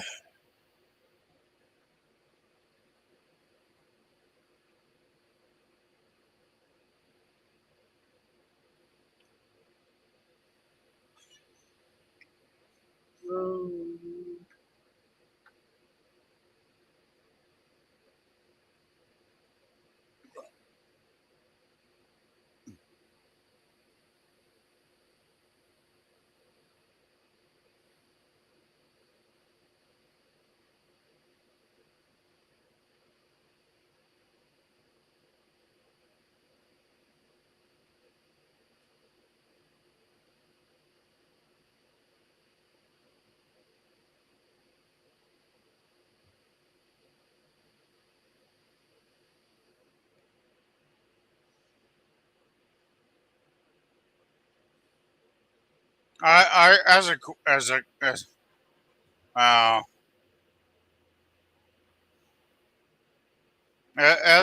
uh, as a Queen fan, I'd say I think they got that pretty close. Yeah, Yeah. that was pretty close. Go watch the actual one on YouTube though, guys. It's like 20 minutes long. I think it's one of the best concert performances in history. To be honest, it's absolutely amazing. They really really played their asses off that day. Anyway, I can't say more because I'm that was so good. That was very close to what. Oh, it's the end of wow, they did it in the film. Freddie died too young.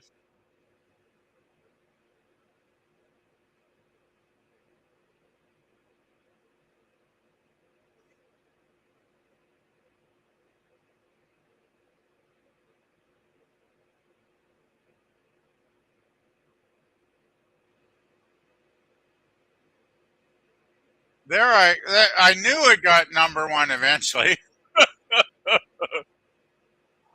Oh my god.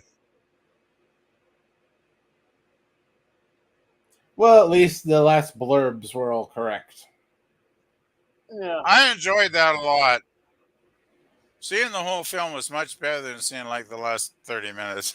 I must admit. Historical. Remember that feeling, PvP, because on Saturday, you're going to get pretty much the opposite. Yeah. Well, hey, I'm not a coward. I can watch really shit films. And actually, sometimes really shit films can be kind of fun. Well, I would Not in say this case. Hey, I would say it's a shit film, more of like fucked up.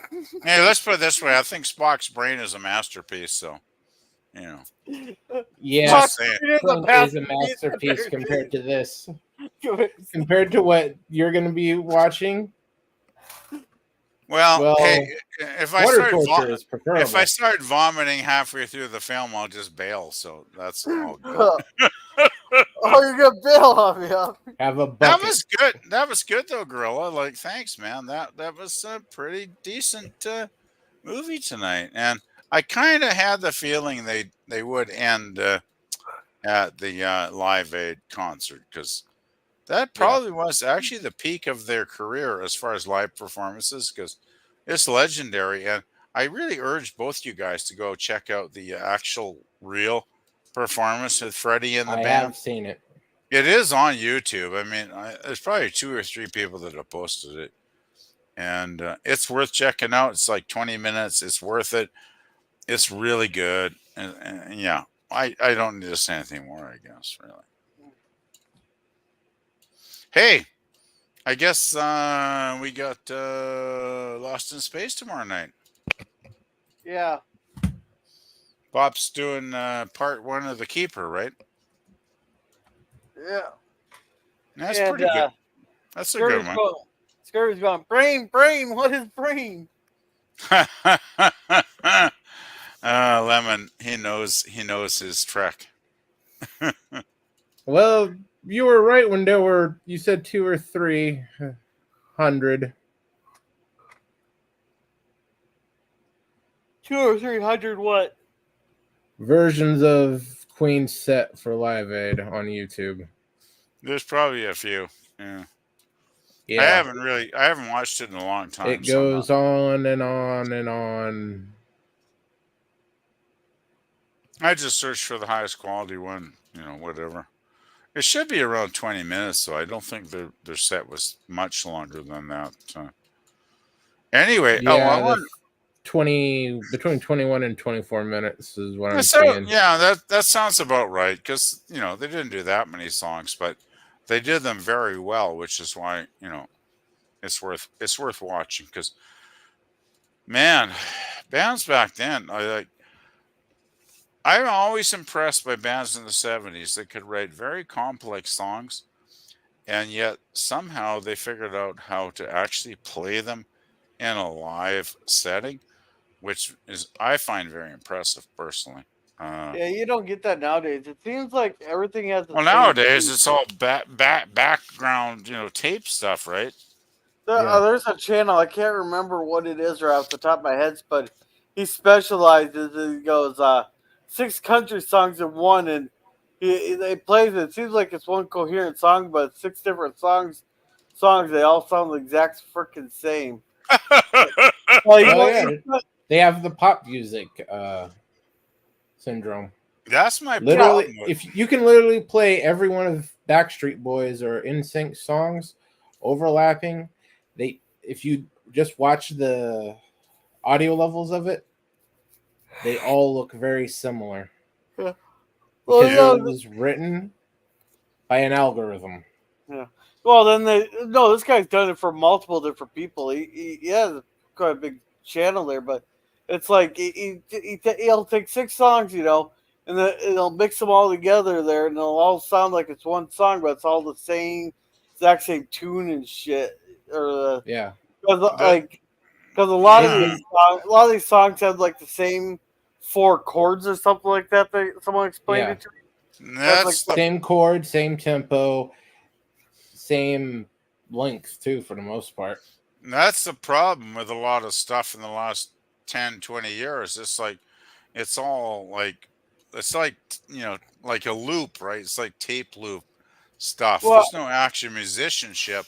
It's all Well, it's what it is. It's they want to keep it to they figure out the mathematical formula of what sounds like the best for like people to listen to and all that, and so all these songs are playing the exact same 4 chords. Well, it must be people that are brain dead, because I grew up on great music in the 60s and 70s. It's designed for radio play. It was creative. I mean, every song sounded different back then.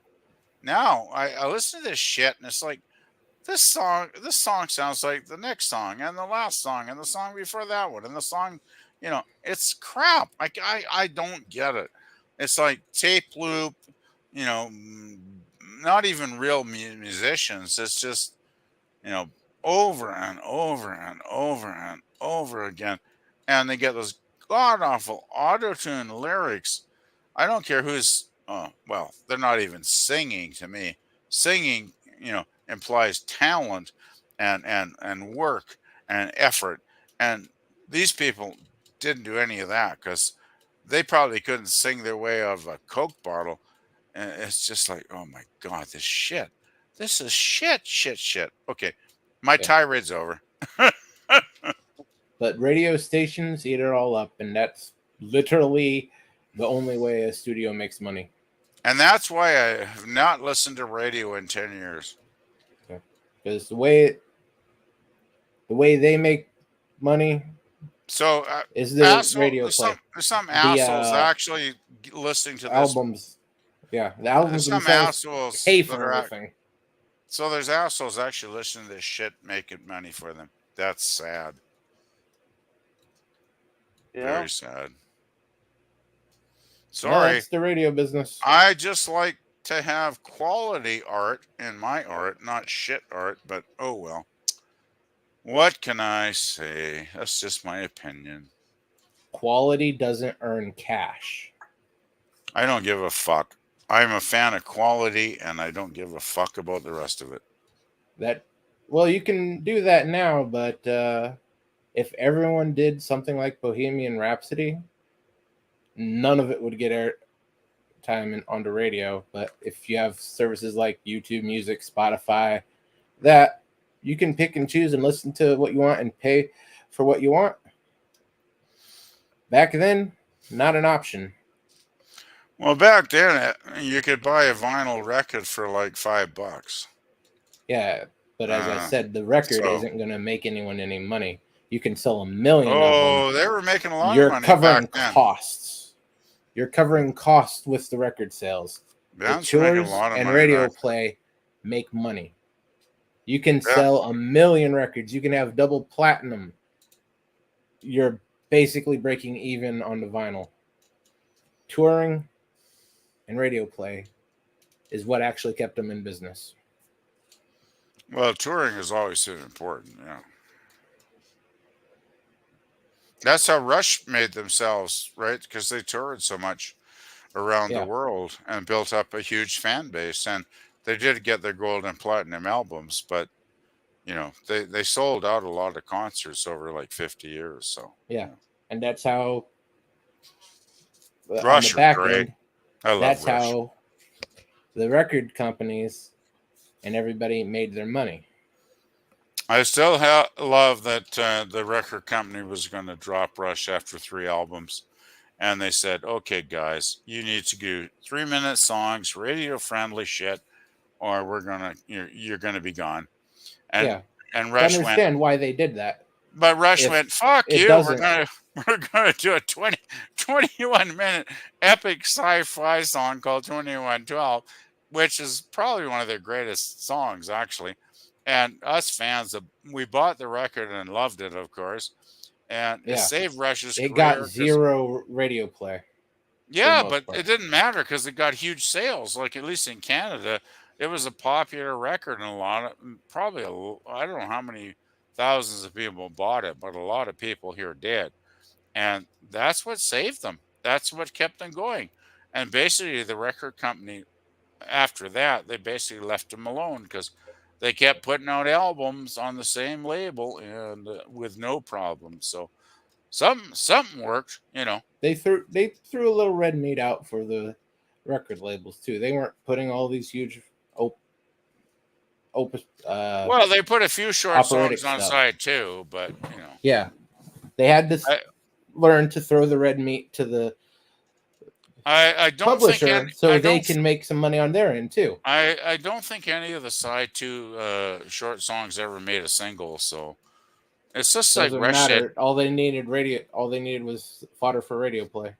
Well, they didn't get it, and Rush still survived. That's all I'm saying. So, hey, Gorilla, you still with us, man? Yeah. Is it time to go? Oh, yeah, it's going to be 9:30, and I was up at 3:30. Ooh, getting late. Yeah, I keep forgetting you're a couple hours ahead, man. Yeah, yeah. I had to go get my daughter there because 5 a.m. person quit, so I had to get up 3-4 hours earlier than I normally do. Oh shit. Okay, you're probably tired then, buddy. Yeah, I am. Oh, yeah. Even Owen went to bed an hour early on his own accord. Oh god, and a Sunday night too. Oh well. I will let you go soon. Anyway, I just wanted to say that I thought the Queen movie is pretty good. I can see that the band members maybe weren't happy because they were like very secondary, Yeah. obviously, in the storyline. Well, I still say it would have been the best movie ever if when they went back to that one guy looking all pissed off that he did not sign Queen and they walked on him, that people just they showed him putting a pistol in his mouth like at the end of Shawshank Redemption there with the warden. They would have done that. Best movie ever. Well, I guess they didn't want to get too far from reality, so that's probably why that didn't happen. Yeah. So, Yeah. hey, I don't disagree, though. They got enough shit for being inaccurate as it was. I Well, don't so what's disagree. one more? So what's one more thing? Yeah. I don't But they got disagree, though. everyone who knew and loved Freddie yelling at him. They got the rest of the band yelling at him, and they got the record labels yelling at him. That's a lot of people yelling. Anyway, good film. I don't know what's the rating, guys. I'd say around maybe a B minus kind of rating. B I'd plus go for me, with but C. that's because I don't know I'd go my with Queen C. history like you. It's a I good go with film. C. It's a good film, but geez, I'll never need to see. You know, this is the way I judge films. If it's a film I can watch like every couple of years, it gets an A, right? If it's a film I might watch every 5-10 years, it gets a B. If it's a film I'll never ever ever need to watch again, it gets probably a C. So yeah, I'll have to give Bohemian a C. Yeah. There's no need to ever watch this movie. Oh, don't worry. You'll be given an F to the movie next Saturday. Oh shit! I'm almost afraid. You're scaring me. Okay. Hey. One of the top 10 most offensive movies ever made by human beings. I don't mind offensive if it's entertaining. It is not entertaining. It is made by one of the biggest pieces of human filth on this planet. What's the name of the film again? Sausage Party. Sausage Party. Oh, is that the Seth Rogen one? Yeah. Yeah. Oh shit! I hate As Seth I said, Rogen. one of the biggest pieces of human filth on this planet. I hate Seth Rogen. So I'll give you a fair warning, girl. I'll have to be drinking heavily when I watch that next week. Oh, don't worry. We got a drinking game already set up. Oh yeah. If I get too offensive though, you can always just mute me. You have my permission in advance. Well, our drinking game is already gonna be like, what the fuck are we Oh watching? God, that sounds really bad. Oh, hey guys, don't forget, Gorilla, we're doing Lost in Space tomorrow night with Pop and Jill, right? Yep, I was just getting ready to go start promoting everybody in the chat here. Have you watched the Keeper Part 1 yet?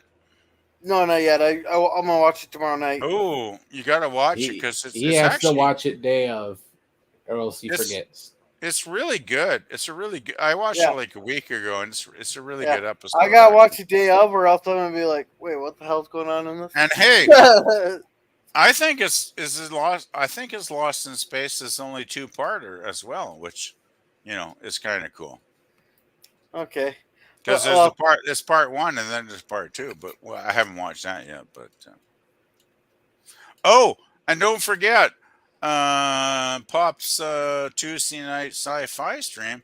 It looks like Metropolis won that one, and I still gotta watch that because that's really a really good film. And Pop put a link in his community page. If you click on it to watch the film, 200. It's also available on Tubi for free. Yeah, I think that's where Pop actually put the link.